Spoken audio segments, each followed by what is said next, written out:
Price the lord. ಕರ್ತನಾದ ಯೇಸು ಕ್ರಿಸ್ತನ ಹೆಸರಿನಲ್ಲಿ ಪ್ರಿಯ ಸಹೋದರ ಸಹೋದರಿಗೆಲ್ಲರಿಗೂ ನನ್ನ ವಂದನೆಗಳು. ಕಳೆದ ದಿವಸಗಳಿಂದ ಪ್ರಕಟಣೆ ಪುಸ್ತಕವನ್ನು ಅಧ್ಯಯನ ಮಾಡುವಾಗೆ ಕರ್ತನು ನಮಗೆ ಸಹಾಯ ಮಾಡ್ತಾ ಬಂದಿದ್ದಾನೆ. ಪ್ರಿಯರೇ, ಅನೇಕ ಸಂಗತಿಗಳನ್ನು ಕಲಿತಾ ನಾವು ಬಂದಿದ್ದೇವೆ. ಇವತ್ತು ಮುಂದುವರೆದ ಭಾಗವನ್ನು ಪ್ರಾರ್ಥನೆಯೊಂದಿಗೆ ನಾವು ಧ್ಯಾನ ಮಾಡೋಣ. ಪ್ರೀತಿ ಸ್ವರೂಪನಾದ ನಮ್ಮ ಪರಲೋಕ ತಂದೆಯೇ, ಯೇಸುವಿನ ನಾಮದಲ್ಲಿ ಪವಿತ್ರಾತ್ಮನ ಸಹಾಯದೊಂದಿಗೆ ನಿನ್ನ ಪಾದಕ್ಕೆ ನಾವು ಬಂದಿದ್ದೇವೆ ಸ್ವಾಮಿ. ಕರ್ತನೆ ಒಳ್ಳೆಯ ಸಮಯಕ್ಕಾಗಿ ಸ್ತೋತ್ರ ಹೇಳ್ತಾ ಇದ್ದೇವೆ ರಾಜ್ಯ. ಅಪ್ಪ, ನಮ್ಮ ಆರಾಧನೆ ಯಜ್ಞವನ್ನು ಅಂಗೀಕಾರ ಮಾಡಿದ್ದಕ್ಕೆ ಸ್ತೋತ್ರ. ಈಗ ಜೀವಳ ವಾಕ್ಯಗಳನ್ನು ಧ್ಯಾನಿಸುವುದಕ್ಕಾಗಿ ನಿನ್ನ ಪಾದಪೀಠದಲ್ಲಿ ಕೂತ್ಕೊಂಡಿರುವಾಗ ನೀನು ತಾನೇ ಪವಿತ್ರಾತ್ಮನ ಮೂಲಕ ನಮ್ಮೊಂದಿಗೆ ಮಾತನಾಡಬೇಕಾಗಿ ಕರ್ತನೆ ಕೇಳಿಕೊಡ್ತೇನೆ. ನಮ್ಮನ್ನೇ ತಗ್ಗಿಸಿ ನಿನ್ನ ಕೈಗೊಪ್ಪಿಸಿಕೊಡ್ತೇವೆ. ಯೇಸುವಿನ ಹೆಸರಲ್ಲಿ ತಂದೆಯೇ, ಆಮೆನ್. Praise the lord. ಪ್ರಿಯರೇ, ನಾವು ಪ್ರಕಟಣೆ ಪುಸ್ತಕ 2ನೇ ಅಧ್ಯಾಯ 18ರಿಂದ 29ನೇ ವಾಕ್ಯವನ್ನು ನಾವು ಕಳೆದ ದಿವಸಗಳಿಂದ ಧ್ಯಾನ ಮಾಡ್ತಾ ಇದ್ದೇವೆ. 7 ಸಭೆಗಳಲ್ಲಿ ಒಂದು ಸಭೆಯಾದಂಥ ತುವತೈರ ಸಭೆ ಅಥವಾ 7 ಸಭೆಗಳಲ್ಲಿ 4ನೇ ಸಭೆಯಾದ ತುವತೈರ ಸಭೆಯ ಕುರಿತಾಗಿ ನಾವು ಧ್ಯಾನ ಮಾಡ್ತಾ ಬಂದಿದ್ದೇವೆ. ಪ್ರಿಯರೇ, ಇವತ್ತು ಅದರ ಮುಂದುವರೆದಂಥ ಭಾಗವನ್ನು ನಾವು ಧ್ಯಾನ ಮಾಡೋಣ. ಪ್ರಕಟಣೆ ಪುಸ್ತಕ 2ನೇ ಅಧ್ಯಾಯ 18ರಿಂದ 29 ವಾಕ್ಯ ಓದಿಕೊಳ್ಳೋಣ. ತುವತೈರದಲ್ಲಿರುವ ಸಭೆಯ ದೂತನಿಗೆ ಬರೆ, ಬೆಂಕಿಯ ಉರಿಯಂತಿರುವ ಕಣ್ಣುಗಳು, ತಾಮ್ರದಂತಿರುವ ಪಾದಗಳು ಉಳ್ಳ ದೇವಕುಮಾರನು ಹೇಳುವುದೇನೆಂದರೆ, ನಿನ್ನ ಕೃತ್ಯಗಳನ್ನು, ನಿನ್ನ ಪ್ರೀತಿಯನ್ನು, ನಂಬಿಕೆಯನ್ನು, ಪರೋಪಕಾರವನ್ನು, ತಾಳ್ಮೆಯನ್ನು ಬಲ್ಲೆನು. ಇದಲ್ಲದೆ ನಿನ್ನ ಕಡೆ ಕೃತ್ಯಗಳು ನಿನ್ನ ಮೊದಲಿನ ಕೃತ್ಯಗಳಿಗಿಂತ ಹೆಚ್ಚಾದವುಗಳೆಂದು ಬಲ್ಲೆನು. ಆದರೆ ನಿನ್ನ ಮೇಲೆ ಒಂದು ತಪ್ಪು ಹೊರಿಸಬೇಕಾಗುತ್ತದೆ. ಅದೇನೆಂದರೆ, ಯೆಜೆಬೆಲೆಂಬ ಆ ಹೆಂಗಸು ತನ್ನನ್ನು ಪ್ರವಾದಿನಿ ಎಂದು ಹೇಳಿಕೊಂಡು ಜಾರತ್ವ ಮಾಡಬಹುದೆಂದು, ವಿಗ್ರಹಗಳಿಗೆ ನೈವೇದ್ಯ ಮಾಡಿದ ಪದಾರ್ಥಗಳನ್ನು ತಿನ್ನಬಹುದೆಂದು ನನ್ನ ದಾಸರಿಗೆ ಬೋಧಿಸುತ್ತಾ ಅವರನ್ನು ತಪ್ಪಾದ ಮಾರ್ಗದಲ್ಲಿ ಸೇರಿಸುತ್ತಿರುವಲ್ಲಿ ನೀನು ಅವಳನ್ನು ತಡೆಯದೆ ಬಿಟ್ಟಿರುವುದೇ? ದೇವರ ಕಡೆಗೆ ತಿರುಗಿಕೊಳ್ಳುವುದಕ್ಕೆ ನಾನು ಅವಳಿಗೆ ಸಮಯವನ್ನು ಕೊಟ್ಟೆನು. ಆದರೆ ದೇವರ ಕಡೆಗೆ ತಿರುಗಿಕೊಂಡು ತನ್ನ ಜಾರತ್ವವನ್ನು ಬಿಟ್ಟು ಬಿಡುವುದಕ್ಕೆ ಅವಳಿಗೆ ಇಷ್ಟವಿಲ್ಲ. ಇಗೋ, ಅವಳು ಹಾಸಿಗೆಯ ಮೇಲೆ ಬಿದ್ದುಕೊಂಡಿರುವಂತೆ ಮಾಡುವೆನು, ಮತ್ತು ಅವಳೊಂದಿಗೆ ವ್ಯಭಿಚಾರ ಮಾಡುವವರು ತಮ್ಮ ಮನಸ್ಸನ್ನು ದೇವರ ಕಡೆಗೆ ತಿರುಗಿಸಿಕೊಂಡು ಅವಳ ಕೃತ್ಯಗಳನ್ನು ಬಿಟ್ಟು ಬಿಡದೆ ಹೋದರೆ ಮಹಾ ಸಂಕಟದಲ್ಲಿ ಬೀಳುವಂತೆ ಮಾಡುವೆನು. ಅವಳ ಮಕ್ಕಳನ್ನು ಕೊಂದೇ ಕೊಲ್ಲುವೆನು.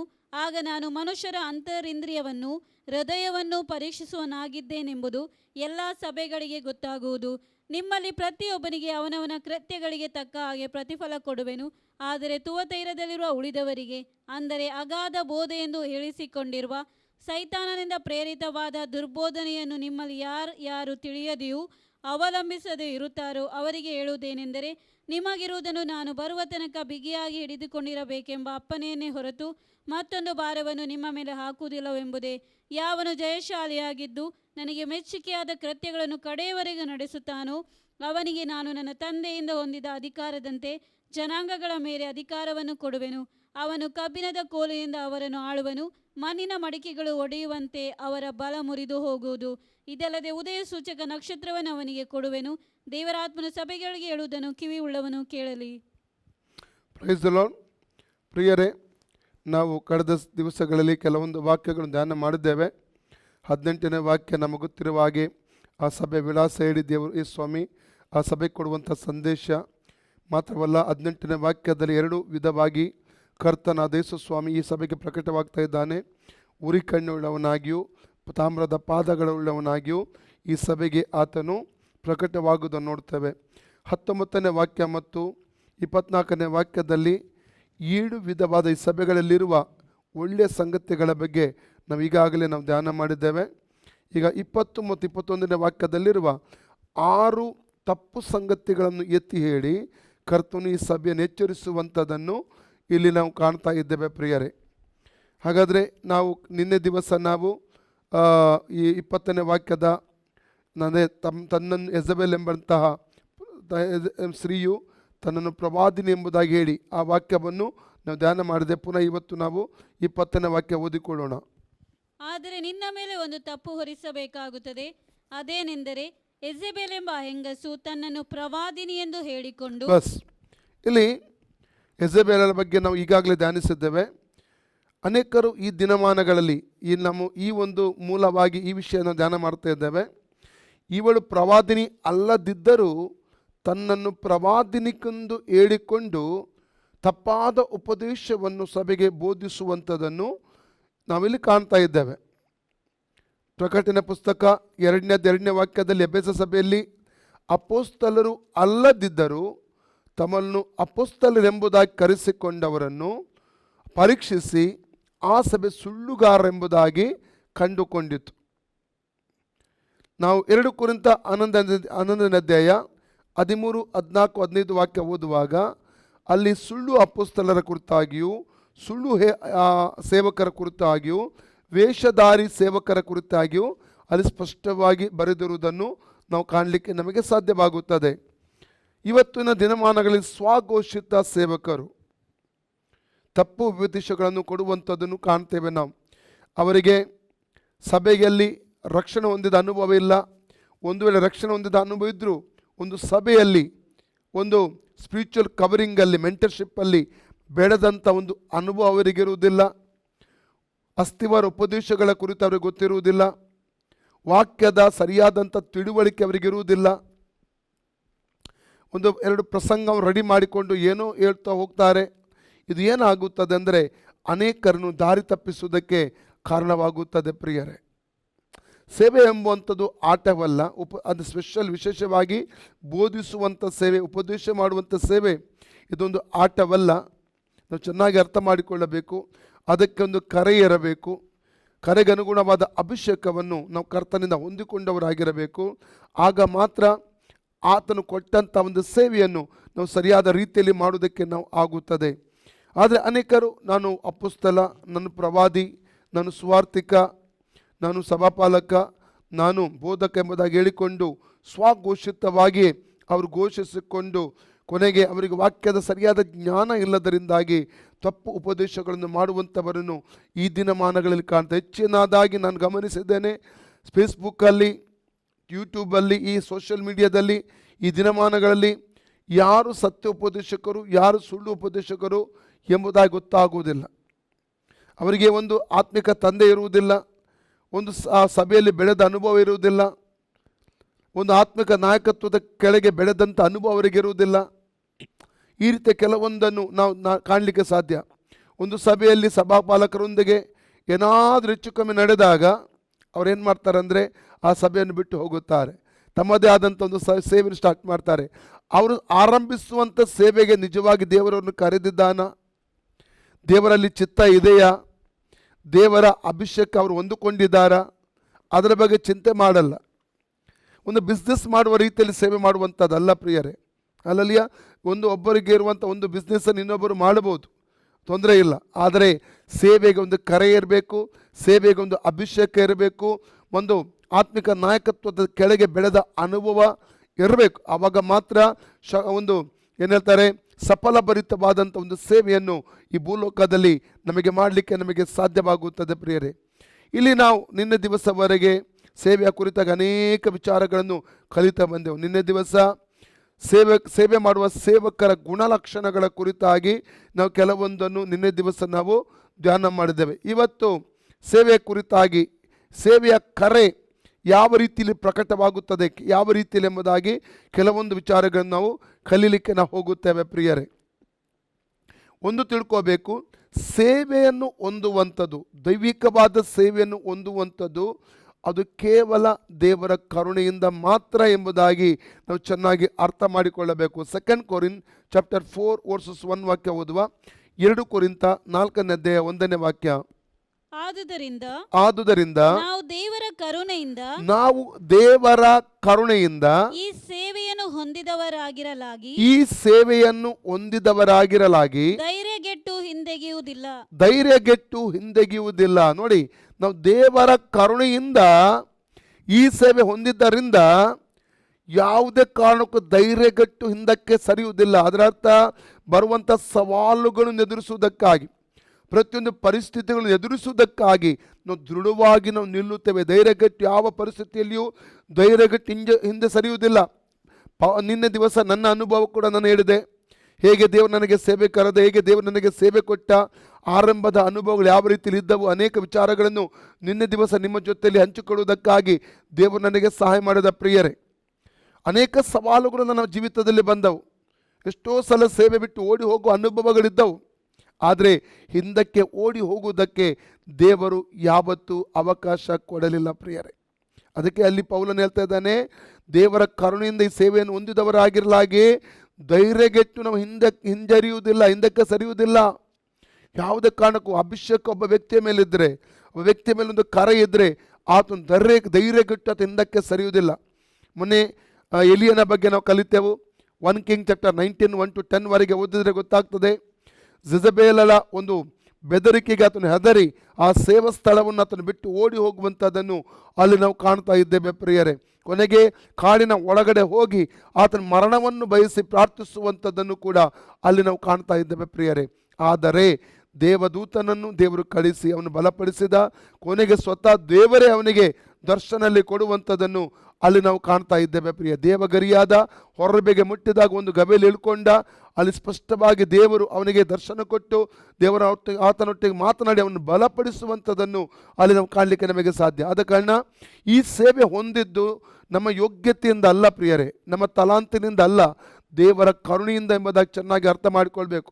ಇಲ್ಲದೆ ನನ್ನಂಥ ವಿದ್ಯೆಹೀನನಾದ ನನ್ನಂಥವನಿಗೆ ಈ ರೀತಿಯ ಸೇವೆ ಮಾಡುವುದಕ್ಕೆ ದೇವರ ಕರುಣೆ ಮಾತ್ರ ಸಾಧ್ಯ ಪ್ರಿಯರೇ.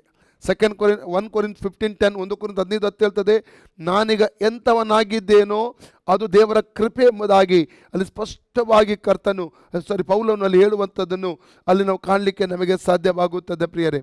ನಾವು ಸೇವೆ ಯಾವ ರೀತಿಯಲ್ಲಿ ಪ್ರಕಟವಾಗ್ತದೆ, ಯಾವ ರೀತಿ ಕರೆ ಬರ್ತದೆ, ಕೆಲವೊಂದು ವಿಚಾರಗಳನ್ನು ಮಾತ್ರ ನಿಮ್ಮೊಟ್ಟಿಗೆ ನಾನು ಹಂಚಿಕೊಳ್ಳೋದಕ್ಕೆ ನಾನು ಬಯಸುತ್ತೇನೆ. ಮೊದಲನೇದಾಗಿ ದರ್ಶನದ ಮೂಲಕ ದೇವರು ತನ್ನ ಕರೆಯನ್ನು ಪ್ರಕಟಿಸಿ ದೃಢಪಡಿಸುತ್ತಾನೆ. ಆದಿಕಾಂಡ 12:1-4 ಅಲ್ಲಿ ನಾವು ಅನೇಕ ಸಲ ವಾಕ್ಯ ಓದಿದ್ದೇವೆ. ಅಬ್ರಹಾಮನು ಕಲ್ದಿಯರ ಊರೆಂಬ ಪಟ್ಟಣದಲ್ಲಿದ್ದಾನೆ. ಆ ಸಂದರ್ಭದಲ್ಲಿ ದೇವರು ಅವನಿಗೆ ದರ್ಶನ ಕೊಟ್ಟು, ನಿನ್ನ ಸ್ವದೇಶವನ್ನು ಬಂಧು ಬಳಗವನ್ನು ತಂದೆ ಮನೆಯನ್ನು ಬಿಟ್ಟು ನಾನು ತೋರಿಸುವಂಥ ದೇಶಕ್ಕೆ ಹೋಗು, ನಾನು ನಿನ್ನನ್ನು ದೊಡ್ಡ ಜನಾಂಗವನ್ನಾಗಿ ಮಾಡ್ತೇನೆ, ಆಶೀರ್ವದಿಸುತ್ತೇನೆ, ನಿನ್ನ ಹೆಸರನ್ನು ಪ್ರಖ್ಯಾತಿಗೆ ತರ್ತೇನೆ, ನಿನ್ನ ಆಶೀರ್ವಾದ ನಿಧಿಯಾಗುವೆ, ನಿನ್ನ ಆಶೀರ್ವದಿಸುವನು, ಶಪಿಸ್ತೇನೆ ಮತ್ತು ನಿನ್ನ ಮೂಲಕ ಭೂಲೋಕದ ಎಲ್ಲ ಕುಲಗಳವರಿಗೂ ಆಶೀರ್ವಾದ ಉಂಟಾಗುವುದೆಂಬುದಾಗಿ ಹೇಳುವಂಥ 7 ವಿಧವಾದ ಆಶೀರ್ವಾದವನ್ನು ದೇವರು ಅವನಿಗೆ ದರ್ಶನದ ಮೂಲಕ ಬಿಡುಗಡೆ ಮಾಡ್ತಾ ಇದ್ದಾನೆ. 4ನೇ ವಾಕ್ಯ ಹೇಳ್ತದೆ, ದೇವರು ಹೇಳಿದ ಮೇರೆಗೆ ಅಬ್ರಾಹ್ಮನು ಹೊರಟು ಹೋದನು. ವಿಮೋಚನಕಾಂಡ 3ನೇ ಅಧ್ಯಾಯಕ್ಕೆ ಬರುವಾಗ 1ನೇ ವಾಕ್ಯದಿಂದ, ಮೋಶೆಗೆ ಹೊರೇಬೆಂಬ ಬೆಟ್ಟದಲ್ಲಿದ್ದಾಗ ಕುರಿಗಳ ಮೇಯಿಸುತ್ತಿರುವ ಸಂದರ್ಭದಲ್ಲಿ ಒಂದು ಉರಿಯುವಂಥ ಪೊದೆ ಆತನು ಕಾಣ್ತಾ ಇದ್ದಾನೆ. ಆ ಪೊದೆಯ ಮೂಲಕ ದೇವರು ಅವನೊಂದಿಗೆ ಮಾತನಾಡ್ತಾ ಇದ್ದಾನೆ, ಒಂದು ದರ್ಶನವನ್ನು ಕಾಣ್ತಾ ಇದ್ದಾನೆ. ಆ ಒಂದು ಉರಿಯುವಂಥ ಪೊದೆಯ ದರ್ಶನದ ಮೂಲಕ ದೇವರು ಸ್ಪಷ್ಟವಾಗಿ ಮೋಶೆಯೊಟ್ಟಿಗೆ ಮಾತಾಡ್ತಾನೆ. ಆತನಿಗಿರುವ ಕರೆ, ಆ ನಾಯಕತ್ವದ ಕರೆ, ಸೇವೆಯ ಕರೆ ಕುರಿತಾಗಿ ಸ್ಪಷ್ಟವಾಗಿ ದೇವರಲ್ಲಿ ಕೊಡುವಂಥದ್ದು ನೋಡ್ತವೆ. ನನ್ನ ಜನರನ್ನು ಬಿಡಿಸುವುದಕ್ಕೋಸ್ಕರವಾಗಿ ನಿನ್ನನ್ನು ನಾನು ಆರಿಸಿದ್ದೇನೆ. ಕಾನಾನ್ ದೇಶಕ್ಕೆ, ಹಾಲು ಜನರಿರುತ್ತಾ ಕಾನಾನ್ ದೇಶಕ್ಕೆ ಅವನು ಕರ್ಕೊಂಡು ಹೋಗುವುದಕ್ಕೋಸ್ಕರ ನಾನು ನಿನ್ನನ್ನು ಕಳಿಸುತ್ತೇನೆ. ದೇವರಲ್ಲಿ ಕರೆ ಕೊಡುವಂಥದ್ದನ್ನು ಸ್ಪಷ್ಟವಾಗಿ ಆತನ ಜೊತೆಯಲ್ಲಿ ಮಾತನಾಡುವಂಥದ್ದನ್ನು ಅಲ್ಲಿ ಕಾಣ್ತೇವೆ.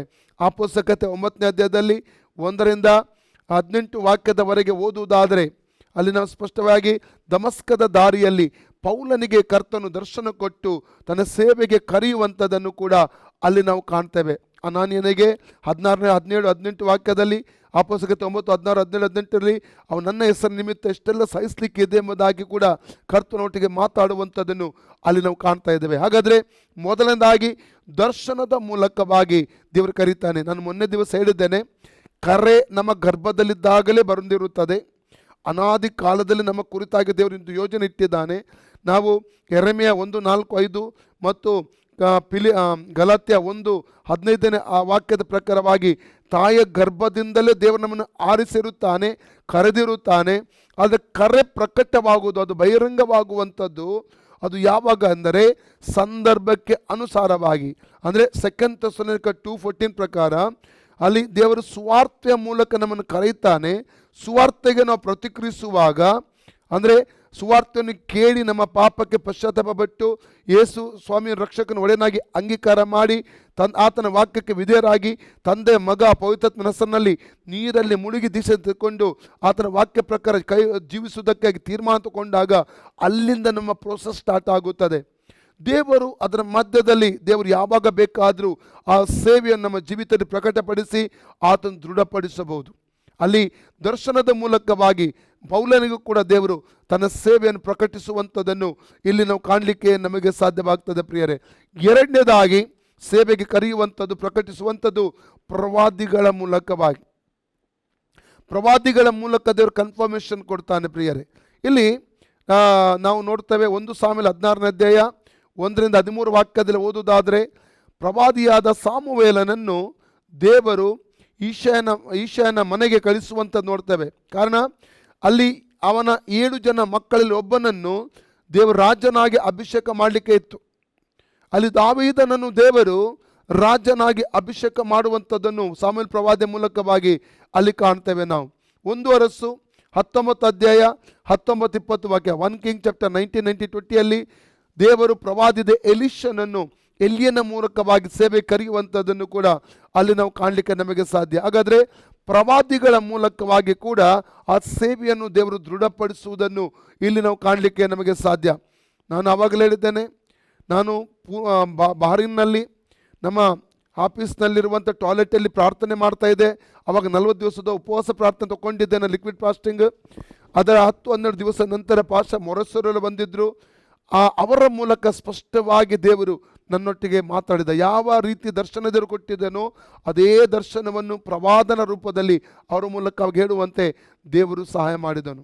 ಹಾಗಾದರೆ ಪ್ರವಾದನೆಯ ಮೂಲಕ ಅಥವಾ ಪ್ರವಾದಿಗಳ ಮೂಲಕವಾಗಿ ದೇವರು ನಮ್ಮ ಕರೆಯನ್ನು ದೃಢೀಕರಿಸುತ್ತಾನೆಂಬುದಾಗಿ ನಾವು ಚೆನ್ನಾಗಿ ನಾವು ತಿಳ್ಕೋಬೇಕು. ಆದರೆ ನಿನ್ನೆ ದಿವಸ ಸಹ ಹೇಳಿದ್ದೇನೆ, ಸಿಕ್ಕಿದ ಕೆಲಸವನ್ನು, ಸಿಕ್ಕಿದ ಸೇವೆಯನ್ನು ಪ್ರಸಂಗಿ 9:10 ಪ್ರಕಾರವಾಗಿ ನಾವು ಪೂರ್ಣ ಶಕ್ತಿಯಿಂದ ನಾವು ಅದನ್ನು ಮಾಡಬೇಕು. ಚಿಕ್ಕ ಸೇವೆ, ಚಿಕ್ಕದಾಗಿರಬಹುದು, ಅದು ಗುಡಿಸುವುದರಿಂದ ಸ್ಟಾರ್ಟ್ ಮಾಡಬೇಕು. ನಾವು ನೆಲ ಒರೆಸುವುದರಿಂದ ಸ್ಟಾರ್ಟ್ ಮಾಡಬೇಕು. ನಾವು ಅಲ್ಲಲ್ಲಿ ಕುರ್ಚಿ ಹಾಕೋದ್ರಿಂದ ಸ್ಟಾರ್ಟ್ ಮಾಡಬೇಕು. ಚಾಪೆ ಹಾಕೋದ್ರಿಂದ ಸ್ಟಾರ್ಟ್ ಮಾಡಬೇಕು. ಅಲ್ಲಿಂದ ಒಂದು ಸಮಯ ಬರ್ತದೆ, ದೇವರು ನಮ್ಮನ್ನು ಮೇಲೆ ಕೆತ್ತುವಂಥ ಒಂದು ಸಮಯ ಬರ್ತದೆ. ಸಿಕ್ಕಿದ ಸೇವೆಯಲ್ಲಿ ನಂಬಿಗಸ್ತರಾಗಿ ನಿಲ್ಲುವಾಗ ಸಮಯಕ್ಕನುಗುಣವಾಗಿ, ಸಮಯಕ್ಕೆ ಸಂದರ್ಭಕ್ಕೆ ತಕ್ಕಂತೆ ದೇವ್ರು ನಮ್ಮನ್ನು ಏನು ಮಾಡ್ತಾನೆ? ದೇವ್ರು ನಮ್ಮನ್ನು ಮೇಲೆ ಕೆತ್ತುತ್ತಾನೆ. ಆ ಸೇವೆಗೆ ಆತನು ಯೋಚಿಸಿದಂತಹ ನೇಮಕ ಮಾಡಿದ ಸೇವೆಯಲ್ಲಿ ಆ ಸ್ಥಾನದಲ್ಲಿ ನಮ್ಮನ್ನು ನಿಲ್ಲಿಸಲಿಕ್ಕೆ ಆತನು ಹೋಗುತ್ತಾನೆ ಎಂಬುದಾಗಿ ತಿಳ್ಕೋಬೇಕು ಪ್ರಿಯರೇ. ಓಕೆ, ಒಂದನೇದಾಗಿ ನಾವು ನೋಡಿದೆವು, ದರ್ಶನದ ಮೂಲಕ ದೇವರು ಮಾತಾಡ್ತಾನೆ, ನಮ್ಮ ಸೇವೆಯನ್ನು ದೃಢಪಡಿಸ್ತಾನೆ. ಎರಡನೇದಾಗಿ ಪ್ರವಾದಿನ ಮೂಲಕ ಅಥವಾ ಪ್ರವಾದಿಗಳ ಮೂಲಕ. ಮೂರನೇದಾಗಿ ಸೇವಕರ ಮೂಲಕ, ದೇವ ಸೇವಕರ ಮೂಲಕ ಅಥವಾ ಸಭಾಪಾಲಕರ ಮೂಲಕವಾಗಿ. ಯಾಕಂದರೆ ಅಪೊಸ್ತಲಕೃತ್ಯ 16ನೇ ಅಧ್ಯಾಯ 1-5 ವಾಕ್ಯ ಬೇಕಾದರೆ ಓದುವ. ತಿಮೋಥೆಯನನ್ನು ಪೌಲನು ಸೇವೆಗೆ ಅಲ್ಲಿ ಕರೆಯುವಂಥದ್ದನ್ನಲ್ಲಿ ಕಾಣ್ತೇವೆ ನಾವು. ಆಮೇಲೆ ಅವನು ದೆರ್ಬೆಗೂ ಲುಸ್ತ್ರಕ್ಕೂ ಬಂದನು. ಲುಸ್ತ್ರದಲ್ಲಿ ತಿಮೋಥೆಯನೆಂಬ ಒಬ್ಬ ಶಿಷ್ಯನಿದ್ದನು. ಅವನು ಕ್ರಿಸ್ತನನ್ನು ನಂಬಿದ ಒಬ್ಬ ಯಹೂದ್ಯ ಸ್ತ್ರೀಯ ಮಗನು. ಅವನ ತಂದೆ ಗ್ರೀಕನು. ಅವನ ವಿಷಯವಾಗಿ ಲುಸ್ತ್ರದಲ್ಲಿಯೂ ಇಕೋನ್ಯದಲ್ಲಿಯೂ ಇದ್ದ ಸಹೋದರರು ಒಳ್ಳೆ ಸಾಕ್ಷಿ ಹೇಳುತ್ತಿದ್ದರು. ಅವನು ತನ್ನ ಸಂಗಡ ಬರಬೇಕೆಂದು ಪೌಲನು ಅಪೇಕ್ಷಿಸಿ ಆಯಾ ಸ್ಥಳಗಳಲ್ಲಿದ್ದ ಯಹೂದ್ಯರ ನಿಮಿತ್ತವಾಗಿ ಅವನಿಗೆ ಸುನ್ನತಿ ಮಾಡಿಸಿದನು. ಯಾಕೆಂದರೆ ಅವನ ತಂದೆ ಗ್ರೀಕನೆಂದು ಎಲ್ಲರಿಗೂ ಗೊತ್ತಿತ್ತು. ಬಳಿಕ ಅವರು ಊರೂರುಗಳಲ್ಲಿ ಸಂಚಾರ ಮಾಡುತ್ತಿರುವಾಗ ಯೆರೂಸಲೇಮಿನಲ್ಲಿದ್ದ ಅಪೊಸ್ತಲರು ಸಭೆಯ ಹಿರಿಯರು ನಿರ್ಣಯಿಸಿದ ವಿಧಿಗಳನ್ನು ಅವರಿಗೆ ಒಪ್ಪಿಸಿ, ಇವುಗಳನ್ನು ನೀವು ಅನುಸರಿಸಿ ನಡೆಯಬೇಕೆಂದು ಬೋಧಿಸಿದರು. ಓಕೆ, ಅಪೊಸ್ತಲಕೃತ್ಯ 12:24-25 ವಾಕ್ಯ ಓದಿ. ಇಲ್ಲಿ ಮಾರ್ಕ್ ಎಂಬಂತ ಯೋಹನ್ನನ ಕುರಿತು ನಾವು ಓದ್ತೇವೆ. ಆದರೆ ದೇವರ ವಾಕ್ಯ ಹಬ್ಬಿ ಹೆಚ್ಚುತ್ತಾ ಬಂತು. ಬಾರ್ನಬ ಸೌಲರು ಮಾಡಬೇಕಾದ ಧರ್ಮ ಕಾರ್ಯವನ್ನು ತೀರಿಸಿ ಮಾರ್ಕನೆನಿಸಿಕೊಳ್ಳುವ ಯೋಹಾನನ್ನು ಕರೆಕೊಂಡು ಯೆರೂಸಲೇಮಿನಿಂದ ಹಿಂದಿರುಗಿ ಬಂದರು. 13:5 ವಾಕ್ಯ ಹೇಳ್ತದೆ, ಅವನು ಅವರಲ್ಲಿ ಉಪಚಾರ ಮಾಡುವಂತ ಸೇವೆ ಮಾಡ್ತಾ ಇದ್ದ ಎಂಬುದು Acts 13:5 ಕೂಡ ನಾವು ಓದ್ತೇವೆ. ಅಂದರೆ ಇಲ್ಲಿ ಮಾರ್ಕ್ ಎಂಬ ಯೋಹನ್ನನ್ನು ಕರೀತಾ ಇದ್ದಾನೆ, ಅಲ್ಲಿ ತಿಮೋಥೆಯನನ್ನು, ಅಲ್ಲಿ ಸೇವಕನಾದ ಪೌಲನಿಗೆ ದೇವರು ಪ್ರಕಟ ಮಾಡಿದ. ಅದಕ್ಕೂ ಯಾರು ಸೇವೆ ಮಾಡ್ತಾರೆ, ಯಾವ ಸೇವೆಯಲ್ಲಿ ನಿಲ್ಲಬಹುದು, ಒಬ್ಬ ತಮ್ಮ ಸೇವಕರಿಗೆ ದೇವರು ಪ್ರಕಟ ಮಾಡ್ತಾರೆ. ಸೇವಕರ ಮೂಲಕವಾಗಿ ಸೇವೆಗೆ ರೈಟ್ ಟೈಮಲ್ಲಿ ಕರೆಯುವಂಥದ್ದು, ಕರೆ ಬರುವಂಥದ್ದನ್ನು ನಾವು ಅಲ್ಲಿ ಕಾಣಲಿಕ್ಕೆ ನಮಗೆ ಸಾಧ್ಯ. ಇಲ್ಲಿ ಮಾರ್ಕನ್ನು ಕೂಡ ತನ್ನ ಸೇವಕನಿಗೆ ಅಲ್ಲಿ ವಿಧೇಯನಾಗಿ ಹೋಗುವಂಥದ್ದನ್ನು ಕಾಣ್ತೇವೆ. ಅಲ್ಲಿ ತಿಮೋಥೆಯನ್ನು ಕೂಡ ವಿಧೇಯನಾಗಿ ಸೇವೆಗೆ ಸಮರ್ಪಿಸುವಂಥದ್ದನ್ನು ಅಲ್ಲಿ ನಾವು ಕಾಣಲಿಕ್ಕೆ ನಮಗೆ ಸಾಧ್ಯವಾಗುತ್ತದೆ ಪ್ರಿಯರೇ. ನಾಲ್ಕನೇದಾಗಿ ಪವಿತ್ರಾತ್ಮನ ಮೂಲಕವಾಗಿ ನಮ್ಮ ಕರೆಯನ್ನು ಪವಿತ್ರಾತ್ಮನು ದೃಢಪಡಿಸುತ್ತಾನೆ ದೇವರು. ನಾವು ಅಪೊಸ್ತಲಕೃತ್ಯ 12ನೇ ಅಧ್ಯಾಯ, ಅಪೊಸ್ತಲಕೃತ್ಯ 13ನೇ ಅಧ್ಯಾಯ 1-3 ವಾಕ್ಯ ಓದಿಕೊಳ್ಳೋಣ. ಅಂತ್ಯೋಕ್ಯದಲ್ಲಿದ್ದ ಸಭೆಯೊಳಗೆ ಪ್ರವಾದಿಗಳು ಬೋಧಕರು ಇದ್ದರು. ಯಾರ್ಯಾರೆಂದರೆ ಬಾರ್ನಬ, ನೀಗರನೆಂಬ ಸಿಮೆಯೋನ, ಕುರಿಯೋನ್ಯದ ಲೂಕ್ಯ, ಉಪರಾಜನಾದ ಹೆರೋದನ ಸಾಕತಮ್ಮನಾದ ಮೆನೆಹೇನ, ಸೌಲ ಇವರೇ. ಇವರು ಕರ್ತನನ್ನು ಸೇವಿಸುತ್ತಾ ಉಪವಾಸ ಮಾಡುತ್ತಾ ಇದ್ದಾಗ ಪವಿತ್ರಾತ್ಮನು ನಾನು ಬಾರ್ನಬ ಸೌಲರನ್ನು ಕರೆದ ನಾನು ಕೆಲಸಕ್ಕಾಗಿ ಬರ್ನಬ ಪೌಲರನ್ನು ಕರೆದ ಕೆಲಸಕ್ಕಾಗಿ ಅವರನ್ನು ಪ್ರತ್ಯೇಕಿಸಿರಿ ಎಂದು ಅವರನ್ನು ಹೇಳಿದನು. ಪ್ರತ್ಯೇಕಿಸಿದ. ಇವರು ಏನ್ ಮಾಡ್ತಾರೆ ನೋಡ, ಮುಂದೆ ಓದಿ. ಆಗ ಅವರು ಉಪವಾಸವಿದ್ದು ಪ್ರಾರ್ಥನೆ ಮಾಡಿ ಆ ಇಬ್ಬರ ಮೇಲೆ ಅಸ್ತಾರ್ಪಣೆ ಮಾಡಿ ಅವರನ್ನು ಕಳಿಸಿಕೊಟ್ಟರು. ಅವರು ಸಭೆ ಸ್ಪಿಟ್ ಮಾಡಿ ಹೋಗ್ಲಿಲ್ಲ, ಅಥವಾ ಸೇವಕರೊಟ್ಟಿಗೆ ಏನೋ ತೊಂದರೆ ಆಗಿ ಜಗಳಾಗಿ ಮನಸ್ತಾಪ ಆಗಿ ಹೋಗಿ ಬೇರೆ ಕಡೆ ಸಭೆ ಸ್ಟಾರ್ಟ್ ಮಾಡಲಿಲ್ಲ. ಅದು ಸೇವೆ ಅಲ್ಲ, ಅದು ವಿಧಾನ ಅಲ್ಲ. Praise God. ಆದ ಕಾರಣ ಇಲ್ಲಿ ನಾವು ನೋಡ್ತೇವೆ, ಪವಿತ್ರಾತ್ಮವನ್ನು ಮಾತಾಡಿ ಅಲ್ಲಿ ಪ್ರೇಯರ್ ಮಾಡಿದ್ರು, ಯಾರನ್ನು ಕಳಿಸಬೇಕು. ಆಗ ದೇವರಲ್ಲಿ ಪವಿತ್ರಾತ್ಮನು ಸ್ಪಷ್ಟವಾಗಿ ಮಾತಾಡುವುದನ್ನು ಅಲ್ಲಿ ಕಾಣ್ತೇವೆ. ಪವಿತ್ರಾತ್ಮನು ಸ್ಪಷ್ಟವಾಗಿ ಮಾತಾಡ್ತಾನೆ. ನಮ್ಮ ಸಭೆಯಲ್ಲಿ ದೇವರ ಸೇವೆಗಾಗಿ ಯಾರನ್ನು ಪ್ರತ್ಯೇಕಿಸಬೇಕೆಂಬುದು ಪ್ರಾರ್ಥಿಸುವಾಗ ದೇವರು ನಮ್ಮೊಟ್ಟಿಗೆ ಮಾತಾಡ್ತಾನೆ. ಪವಿತ್ರಾತ್ಮನ ಮೂಲಕವಾಗಿ ಸಂಗತಿಗಳನ್ನು ನಮಗೆ ಆತನು ಪ್ರಕಟಪಡಿಸ್ತಾನೆ ಪ್ರಿಯರೇ. ಓಕೆ, ಐದನೇದಾಗಿ ವಾಕ್ಯದ ಮೂಲಕ ದೇವರು ಪ್ರಕಟಪಡಿಸ್ತಾನೆ ಅಥವಾ ದೃಢಪಡಿಸುತ್ತಾನೆಂಬುದಾಗಿ ಸೇವೆ ಕುರಿತಾಗಿ ತಿಳ್ಕೋಬೇಕು. ಅಂದರೆ ಕೆಲವೊಮ್ಮೆ ಪ್ರಸಂಗ ಕೇಳುವ ಒಂದು ಸಂದರ್ಭದಲ್ಲಿ, ವಾಕ್ಯವನ್ನು ಕೇಳುವಂಥ ಒಂದು ಸಂದರ್ಭದಲ್ಲಿ ಒಂದು ವೇಳೆ ಅವನು ಒಳ್ಳೆ ವಿಶ್ವಾಸಿ, ಸಭೆಗೆ ಕೆಲವು ವರ್ಷದಿಂದ ಬರ್ತಾ ಇದ್ದಾನೆ, ರಕ್ಷಣೆ ಹೊಂದಿದ್ದಾನೆ, ಆದರೆ ಅಷ್ಟೊಂದು ಸೇವೆ ಕುರಿತು ಆತನ ಆಸಕ್ತಿ ತೋರಿಸಲಿಲ್ಲ. ಯಾವುದೋ ಒಂದು ಭಾಗದಲ್ಲಿ ಹೃದಯದಲ್ಲಿ ವಾಕ್ಯ ಮುಡ್ತಾ ಇದೆ ಆತನಿಗೆ, ಹೃದಯದಲ್ಲಿ ಪವಿತ್ರಾತ್ಮ ಸ್ಪಷ್ಟವಾಗಿ ಮಾತಾಡ್ತಾನೆ. ಆ ಕ್ಷಣದಿಂದ ಅವನ ಜೀವಿತ ಬದಲಾಗುತ್ತದೆ. ಅದು ಪರಿಪೂರ್ಣವಾಗಿ ಆತನು ಸೇವೆಗೆ ಆತನು ಒಪ್ಪಿಸಿಕೊಡುತ್ತಾನೆ. ಎರಡನೇದಾಗಿ, ವಾಕ್ಯ ಓದುವ ಸಂದರ್ಭದಲ್ಲಿ ಅಥವಾ ಧ್ಯಾನಿಸುವ ಸಂದರ್ಭದಲ್ಲಿ ಯಾವುದೊಂದು ವಾಕ್ಯ ಸ್ಪಷ್ಟವಾಗಿ ಆತನು ಮಾತನಾಡಿ ಆತನ ಸೇವೆಗೋಸ್ಕರವಾಗಿ ತನ್ನನ್ನು ಪ್ರಕಟಿಸ್ತಾನೆ ಮತ್ತು ಸಮರ್ಪಿಸುತ್ತಾನೆ. ಮಾತ್ರವಲ್ಲ, ಆ ವಾಕ್ಯದ ಮೂಲಕ ಪವಿತ್ರಾತ್ಮನು ಆತನ ಸೇವೆಯನ್ನು ದೃಢಪಡಿಸುತ್ತಾನೆ ಪ್ರಿಯರೇ. ಅಲ್ಲಲ್ಲಿಯ ಅನೇಕ ವಿಧದಲ್ಲಿ ದೇವರು ತನ್ನ ಸೇವಕರ ಸೇವೆಗಳನ್ನು ದೃಢಪಡಿಸಿ ಕಳಿಸುವಂತ ನೋಡ್ತಾ. ಆದರೆ ಪ್ರತಿಯೊಂದು ಕೂಡ ಪ್ರೊಸೀಜರ್ ಪ್ರಕಾರ ನಡೆಯಬೇಕು. ನಾವಾಗಿಯೇ ನಮ್ಮನ್ನು ಸ್ವಘೋಷಿತ ಸೇವಕರನ್ನಾಗಿ ನಾವು ಮಾಡಬಾರದು, ಸ್ವಘೋಷಿತ ಸೇವಕರನ್ನಾಗಿ ನಾವು ಮಾಡಬಾರದು. Praise God. ದೇವರು ನಮ್ಮನ್ನು ಕರೆದಿರುವುದಾದ, ನಿಜವಾಗಿ ದೇವರು ನಮ್ಮನ್ನು ಕರೆದಿದ್ದರೆ ಆತನ ತಕ್ಕ ಸಮಯದಲ್ಲಿ ನಮ್ಮನ್ನು ಪ್ರತ್ಯೇಕಿಸುತ್ತಾನೆ. ರೈಟ್ ಟೈಮ್, ಅದಕ್ಕೊಂದು ಸಮಯ ಇದೆ. ಆ ಸಮಯದ ಅಲ್ಲಿಯವರೆಗೆ ನಮ್ಮ ಸಭೆಯೊಳಗಡೆ, ನಮ್ಮ ನಾಯಕತ್ವದ ಕೆಳಗಡೆ ನಾವು ತಗ್ಗಿಸಿಕೊಂಡಿದ್ದು ನಮಗೆ ಸಿಕ್ಕಿದ ಸೇವೆಯನ್ನು ನಂಬಿಗಸ್ತರಾಗಿ ನಾವು ಮಾಡುವಾಗ ದೇವರು ನಮ್ಮನ್ನು ರೈಟ್ ಟೈಮಲ್ಲಿ ಮೇಲೆ ಕೆತ್ತುತ್ತಾನೆ ಪ್ರಿಯರೇ. ಅದು ಈ ದಿನಮಾನಗಳಲ್ಲಿ ನಾನು ನೋಡಿದ್ದು ಅಲ್ಲಲ್ಲಿಯ ಒಂದು ಬಾರ್ನ್ ಅಗೇನ್ ಚರ್ಚಲ್ಲಿ ಬೆಳೆದ ಒಂದು ಅನುಭವ ಇಲ್ಲದವರು, ರಕ್ಷಣೆಯ ಅನುಭವ ಇದೆಯೋ ಇಲ್ಲ ಗೊತ್ತಿಲ್ಲ ನನಗೆ, ಅದರ ವಿಷಯದಲ್ಲಿ ನಾನು ಹೇಳಿಕ್ಕೆ ಆಗುವುದಿಲ್ಲ. ಆದರೆ ಬಾರ್ನ್ ಅಗೇನ್ ಚರ್ಚಲ್ಲಿ ಬೆಳೆಯದ ಅನುಭವ ಇಲ್ಲದವರು, ಸಭೆಗೆ ಹೋದ ಅನುಭವ ಇಲ್ಲದವರು, ಹಲ್ಲಲ್ಲುಯ್ಯ, ಇವತ್ತು ಅನೇಕ ಸಮಯಗಳಲ್ಲಿ ನಾನು ನೋಡ್ತಾ ಇದ್ದೇನೆ, ನಾನು ಪಾಸ್ಟರ್, ನಾನು ಸೇವಕ, ನಾನು ಅಪೊಸ್ತಲ ಎಂಬುದಾಗಿ ಕಾರ್ಡ್ಗಳನ್ನು ಪ್ರಿಂಟ್ ಮಾಡಿ ಅದು ಬಿರುದುಗಳಿಟ್ಟು ಅವರು ಯಾವುದೇ ಎಲ್ಲಿಯಾದರೂ ಫೇಸ್ಬುಕ್ಕಲ್ಲಿ ಎಲ್ಲಿಯಾದರೂ ಹಾಕಿಬಿಟ್ರೆ ಫಸ್ಟು ಡಾಕ್ಟರು, ರೆವರೆಂಡು, ಪಾಸ್ಟರು, ಅಪೊಸ್ತಲ ಅಂತ ಹೇಳಿಕೊಂಡು ಮಾಡ್ತಾರೆ. ವಾಕ್ಯದ ಜ್ಞಾನ ಕೂಡ ಅವರಿಗಿರುವುದಿಲ್ಲ, ವಾಕ್ಯದ ಸರಿಯಾದ ತಿಳುವಳಿಕೆ ಅವರಿಗಿರುವುದಿಲ್ಲ. ಅಂಥವರಿಂದ ಏನು ಉಪದೇಶ ಮಾಡಲಿಕ್ಕೆ ಸಾಧ್ಯ? ಅಲ್ಲಲ್ವಯ್ಯ, ಅಂಥವ್ರು ಉಪದೇಶ ಮಾಡಿದರೆ ಜನರು ದಾರಿ ತಪ್ಪದಿರುವುದಕ್ಕೆ ಸಾಧ್ಯವಿದೆಯೇ? ಖಂಡಿತವಾಗಿ ದಾರಿ ತಪ್ಪುತ್ತಾರೆ ಪ್ರಿಯರೇ. ಜನರನ್ನು ದಾರಿ ತಪ್ಪಿಸುವಂಥದ್ದು ಸುಳ್ಳು ಉಪದೇಶಗಳು, ತಪ್ಪು. ಅವರಿಗೆ ಗೊತ್ತಿರುವುದಿಲ್ಲ ನಾವು ತಪ್ಪು ಉಪದೇಶ ಮಾಡ್ತೇವೆ.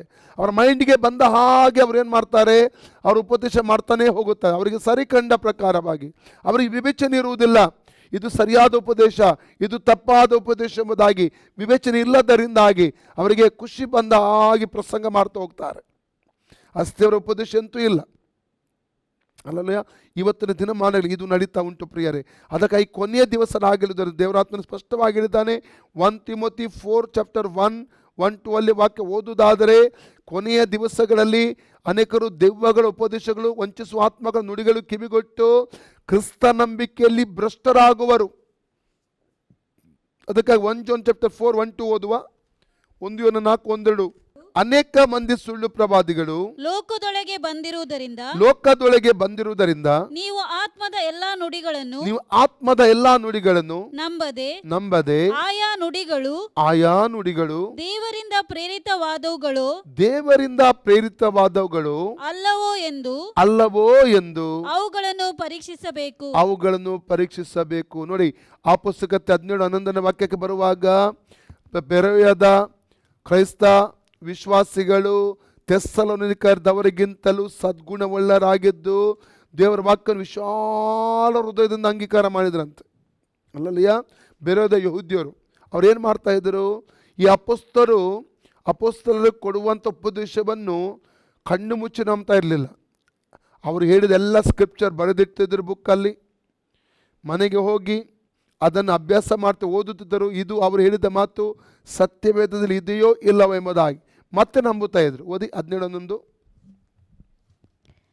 ಆ ಸಭೆಯವರು ಥೆಸ್ಸಲೋನಿಕದವರಿಗಿಂತ ಸದ್ಗುಣವುಳ್ಳವರಾಗಿದ್ದು ದೇವರ ವಾಕ್ಯವನ್ನು ಶುದ್ಧ ಮನಸ್ಸಿನಿಂದ ಅಂಗೀಕರಿಸಿ ಇವರು ಹೇಳುವ ಮಾತು ಹೌದೋ ಏನೋ ಎಂಬ ವಿಷಯದಲ್ಲಿ ಪ್ರತಿದಿನವೂ ಶಾಸ್ತ್ರಗ್ರಂಥಗಳನ್ನು ಶೋಧಿಸುತ್ತಿದ್ದರು.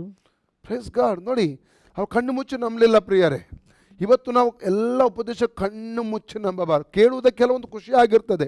ಅಂಥ ಉಪದೇಶ ನಾನು ಕೊಡಕೋರ್ಬು, ಅಂಥ ಪ್ರಸಂಗ ನಾನು ಮಾಡ್ಬೋದು. ಅದು ನನ್ನ ಮನಸ್ಸಾಕ್ಷಿ ಒಪ್ಪಲ್ಲ ಪ್ರಿಯರೇ. Jesus bless you, kiss you, ಅದು ಎಲ್ಲ ಪ್ರಸಂಗ ಇರುವಂಥದ್ದೇ. ಅಲ್ಲಲ್ಲಿಯ ಖಂಡಿಸದೆ, ಗದರಿಸದೆ, ಎಚ್ಚರಿಸದೆ, ತಿದ್ದುಪಾಟು ಮಾಡದಿರುವಂತಹ, ಹಲಲಿ ಖಾಲಿ ಮಸ್ಕ ಹಾಕುವಂಥ ಒಳ್ಳೆ ಆಶೀರ್ವಾದಕ್ಕೆ ಸಂಬಂಧಪಟ್ಟ ಮಾತ್ರ ಜನ ನೋಯಿಸಬಾರದು, ದುಃಖಪಡಿಸಬಾರದು. ಪಾಪದ ಬಗ್ಗೆ ಹೇಳಿದರೆ ಅವರಿಗೆ ದುಃಖ ಆಗುತ್ತದೆ. ಪಶ್ಚಾತ್ತಾಪದ ಬಗ್ಗೆ, ಅವರಿಗೆ ಮಾನಸಾಂತರ ಬಗ್ಗೆ ಮಾತಾಡಿ ದುಃಖ ಆಗುತ್ತದೆ.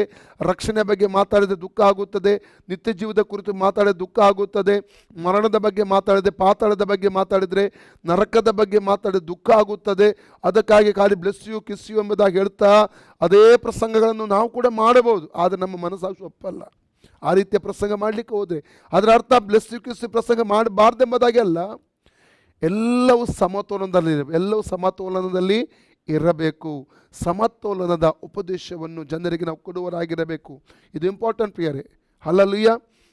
ಅಸ್ಥಿವಾರ ಉಪದೇಶ ಇಲ್ಲದೆ ನಾವು ಸರಿಯಾದ ರೀತಿಯಲ್ಲಿ ಪ್ರಸಂಗ ಮಾಡಲಿಕ್ಕೆ ಆಗುವುದಿಲ್ಲ. ಇಲ್ಲಿ ನಾವು ನೋಡ್ತೇವೆ, ಈ ಒಂದು ಸಭೆಯಲ್ಲಿ ಇವಳು ಒಂದು ಹೆಂಗಸು, ಎಜಬೆಲ್ ಎಂಬಂಥ ಹೆಂಗಸು ತನ್ನ ಪ್ರವಾದಿನಿ ಎಂದು ಹೇಳಿಕೊಂಡು ತಪ್ಪು ಉಪದೇಶ ಇಲ್ಲಿ ಮಾಡುವಂಥದ್ದನ್ನು ಕಾಣ್ತೇವೆ. ಈಗ ನಾವು ನೋಡುವ ಯಾವ ರೀತಿ ನಾವು ಸೇವೆಗಳನ್ನು ಮಾಡುವುದಕ್ಕೆ ನಾವು ಸಾಧ್ಯ. ಒಂದನೇದಾಗಿ ಕೊಲೊಸ್ಸೆ 3:23, ಕೊಲೊಸ್ಸೆ 3:23 ವಾಕ್ಯ ಓದಿ. ನೀವು ಯಾವ ಕೆಲಸವನ್ನು ಮಾಡಿದರೂ ಅದನ್ನು ಮನುಷ್ಯರಿಗೋಸ್ಕರವೆಂದು ಮಾಡದೆ ಕರ್ತನಿಗೋಸ್ಕರವೇ ಎಂದು ಮನಪೂರ್ವಕವಾಗಿ ಮಾಡಿರಿ. ನಾವು ಮಾಡುವಂಥ ಎಲ್ಲ ಸೇವೆಗಳು ಕರ್ತನಿಗಾಗಿಯೇ ಮಾಡ್ತೇವೆ ಎಂಬುದಾಗಿ ನೆನೆಸಿಕೊಂಡು ನಾವು ಮಾಡಬೇಕು. ಅಲ್ಲಲುಯ್ಯ. ಅದು ಪರಲೋಕದ ಪ್ರತಿಫಲ ನಮಗೆ ತರುವಂಥದ್ದಾಗಿದೆ. ಎಫೆಸ 6:6 8 ವಾಕ್ಯದವರೆಗೆ ಓದುವ. ಮನುಷ್ಯರನ್ನು ಮೆಚ್ಚಿಸುವವನು ಮಾಡುವ ಪ್ರಕಾರ ಯಜಮಾನರು ನೋಡುತ್ತಿರುವಾಗ ಮಾತ್ರ ಸೇವೆ ಮಾಡದೆ ಕ್ರಿಸ್ತನ ದಾಸರಿಗೆ ತಕ್ಕ ಹಾಗೆ ದೇವರ ಚಿತ್ತವನ್ನು ಮನಪೂರ್ವಕವಾಗಿ ನಡೆಸಿರಿ. ಮನುಷ್ಯರಿಗೋಸ್ಕರವಲ್ಲ, ಕರ್ತನಿಗೋಸ್ಕರ ಸೇವೆ ಮಾಡುತ್ತೇವೆಂದು ಚಿತ್ತಪೂರ್ವಕವಾಗಿ ಸೇವೆ ಮಾಡಿರಿ. ಯಾಕೆಂದರೆ ಒಬ್ಬನು ದಾಸನಾಗಲಿ ಸ್ವತಂತ್ರನಾಗಲಿ ತಾನು ಯಾವ ಸತ್ಕಾರ್ಯವನ್ನು ಮಾಡುತ್ತಾನೋ ಅದರ ಪ್ರತಿಫಲವನ್ನು ಕರ್ತನಿಂದ ಹೊಂದುವನೆಂಬುದನ್ನು ನೀವು ತಿಳಿದವರಾಗಿಯೇ ಇದ್ದೀರಿ. ದೇವರಿದ್ದಾನೆ. ನಾವು ಮಾಡುವ ಎಲ್ಲ ಸೇವೆಗಳಿಗೆ ಪ್ರತಿಫಲ ಕೊಡುವ ಒಬ್ಬ ದೇವರಿದ್ದಾನೆ. ಕರ್ತನ ಯೇಸು ಸ್ವಾಮಿ ನಮಗೆ ಪ್ರತಿಫಲ ಕೊಡ್ತಾನೆ. ಕರ್ತನಿಗಾಗಿ ಎಂಬ ಮನೋಭಾವನೆಯಿಂದ ಎಲ್ಲ ಸೇವೆಗಳನ್ನು ನಾವು ಮಾಡುವವರಾಗಿರಬೇಕು. ಪ್ರೈಸ್. ಅದು ಮೊದಲ ಒಂದು ಕಾರ್ಯವಾಗಿದೆ, ಸೇವೆ ಮಾಡುವಂಥದ್ದು. ಎರಡನೇದಾಗಿ ನಾವು ಹೇಗೆ ನಾವು ಸೇವೆ ಮಾಡಬೇಕಂದ್ರೆ 1 ಕೊರಿಂಥ 3:5, 1 ಕೊರಿಂಥ 3:5 ಓದಿ. ಹಾಗಾದರೆ ಅಪೊಲ್ಲೋಸನು ಏನು, ಪೌಲನು ಏನು? ಅವರು ಸೇವಕರು. ಅವರ ಮುಖಾಂತರ ನೀವು ಕ್ರಿಸ್ತನನ್ನು ನಂಬುವವರಾಗಿದ್ದೀರಿ. ಕರ್ತನು ಒಬ್ಬೊಬ್ಬನಿಗೆ ದಯಪಾಲಿಸಿದ ಪ್ರಕಾರ ಅವರು ಸೇವೆ ಮಾಡುವವರಾಗಿದ್ದಾರೆ. ಕರ್ತನು ಒಬ್ಬೊಬ್ಬನಿಗೆ ದಯಪಾಲಿಸಿದ ಪ್ರಕಾರ ಸೇವೆ ಮಾಡಬೇಕು. ಅಂದರೆ ದೇವರು ನಮಗೆ ಯಾವ ಸೇವೆ ಕೊಟ್ಟಿದ್ದಾನೋ ಆ ಸೇವೆಯನ್ನು ನಾವು ಮಾಡುವವರಾಗಿರಬೇಕು. ಒಂದು ವೇಳೆ ದೇವರು ನನಗೆ ಸ್ತುತಿ ಹಾರದೆ ನಾಯಕತ್ವದ ಸೇವೆ ಕೊಟ್ಟಿರಬಹುದು. ಆ ಸಭೆ ಬಿಟ್ಟು ಸಭಾಪಾಲಕ ಸೇವೆಯನ್ನು ಮಾಡಲಿಕ್ಕೆ ಹೋದರೆ ಅದು ಹೆಚ್ಚು ಸಮಯ ಮುಂದೆ ಓಡುವುದಿಲ್ಲ ಪ್ರಿಯರೇ. ಹೆಚ್ಚು ಸಮಯ ಕೊನೆಗೆ ನಾವು ಕೂಡ ಆತ್ಮಿಕವಾಗಿ ಬಿದ್ದು ಹೋಗುವಂಥ ಒಂದು ಅನುಭವ ಬಂದು ಬಿಡ್ತದೆ. ಒಂದು ವೇಳೆ ದೇವರು ನನಗೆ ಸಭಾಪಾಲನಾ ಸೇವೆ ಕೊಟ್ಟಿದ್ದರೆ ಸ್ವಾರ್ಥಕ ಸೇವೆ ಮಾಡ್ತಾ ಹೋಗ್ಲಿಕ್ಕೆ ಆಗಲ್ಲ.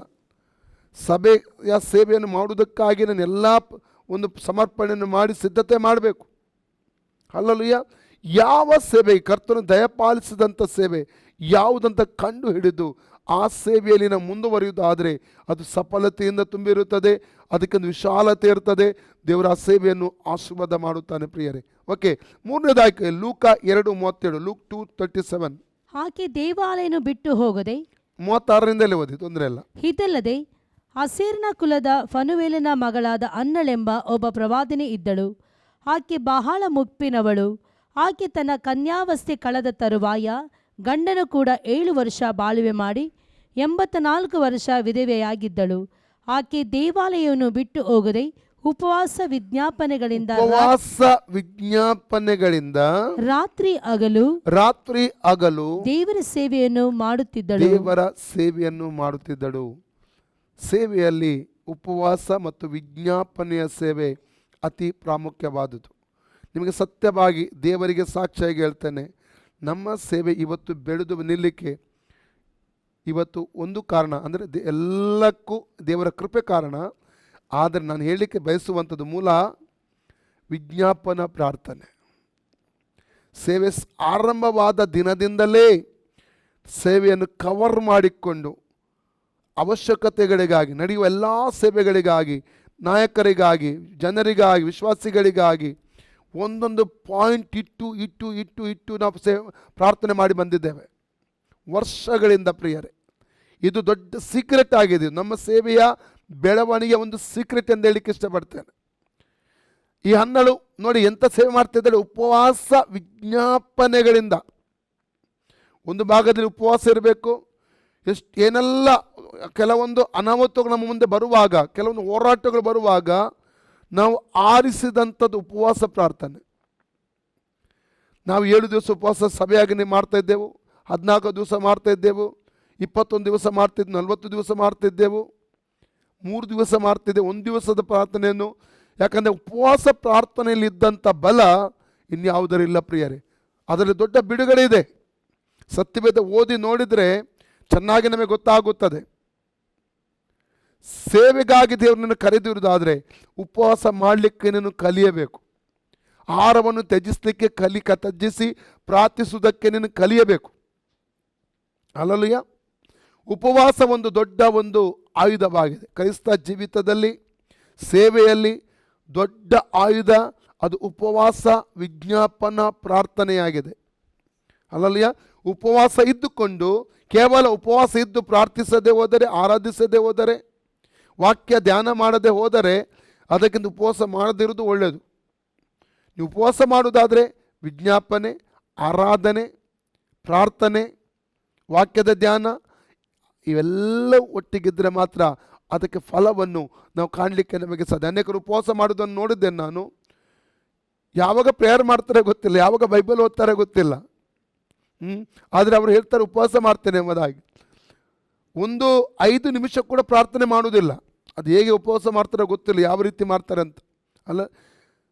ಅದಕ್ಕೆ ನಾನು ಹೇಳೋದು, ದೇವರ ವಾಕ್ಯ ಸ್ಪಷ್ಟವಾಗಿ ಹೇಳ್ತದೆ, ಉಪವಾಸ ಎಂಬುವಂಥದ್ದು, ಉಪವಾಸ ಪ್ರಾರ್ಥನೆ ಎಂಬುವಂಥದ್ದು ಒಟ್ಟಾಗಿದೆ. ಇಲ್ಲಿ ನೋಡಿ, ಕೇವಲ ಉಪವಾಸ ಅಂತ ಹೇಳ್ತಾ ಇಲ್ಲ, ಉಪವಾಸ ವಿಜ್ಞಾಪನೆ ಸೇರಿಸಿದ್ದಾನೆ ಕರ್ತನಲ್ಲಿ. ಹೇಗೆ ಭಯ ಮತ್ತು ಭಕ್ತಿ ಸೇರಿಸಲ್ಪಟ್ಟಿದೆಯೋ, ಇಲ್ಲಿ ಉಪವಾಸ ಮತ್ತು ಪ್ರಾರ್ಥನೆ ಎಂಬಂಥ ಪದಗಳನ್ನು ಜೋಡಿಸಿದ್ದಾನೆ ದೇವರಲ್ಲಿ. ಹನ್ನೆರಡು ಉಪವಾಸ ವಿಜ್ಞಾಪನೆ, ಕೇವಲ ಉಪವಾಸ ಮಾಡ್ತಾ ಇದ್ದಾಳೆ ಅಂತ ಹೇಳಿಲ್ಲ, ಉಪವಾಸ ವಿಜ್ಞಾಪನೆ. ಅಲ್ಲಲ್ಲಿಯ ಪುನಃ ಓದಿ ವಾಕ್ಯ 36-37, ಲೂಕ್ ಚಾಪ್ಟರ್ 2 36-37. ಇದಲ್ಲದೆ ಅಸೇರದ ಕುಲದ ಫನುವೇಲನ ಮಗಳಾದ ಅನ್ನಳೆಂಬ ಒಬ್ಬ ಪ್ರವಾದಿನಿ ಇದ್ದಳು. ಆಕೆ ಬಹಳ ಮುಪ್ಪಿನವಳು. ಆಕೆ ತನ್ನ ಕನ್ಯಾವಸ್ಥೆ ಕಳೆದ ತರುವಾಯ ಗಂಡನ ಕೂಡ 7 ವರ್ಷ ಬಾಳುವೆ ಮಾಡಿ 84 ವರ್ಷ ವಿಧವೆಯಾಗಿದ್ದಳು.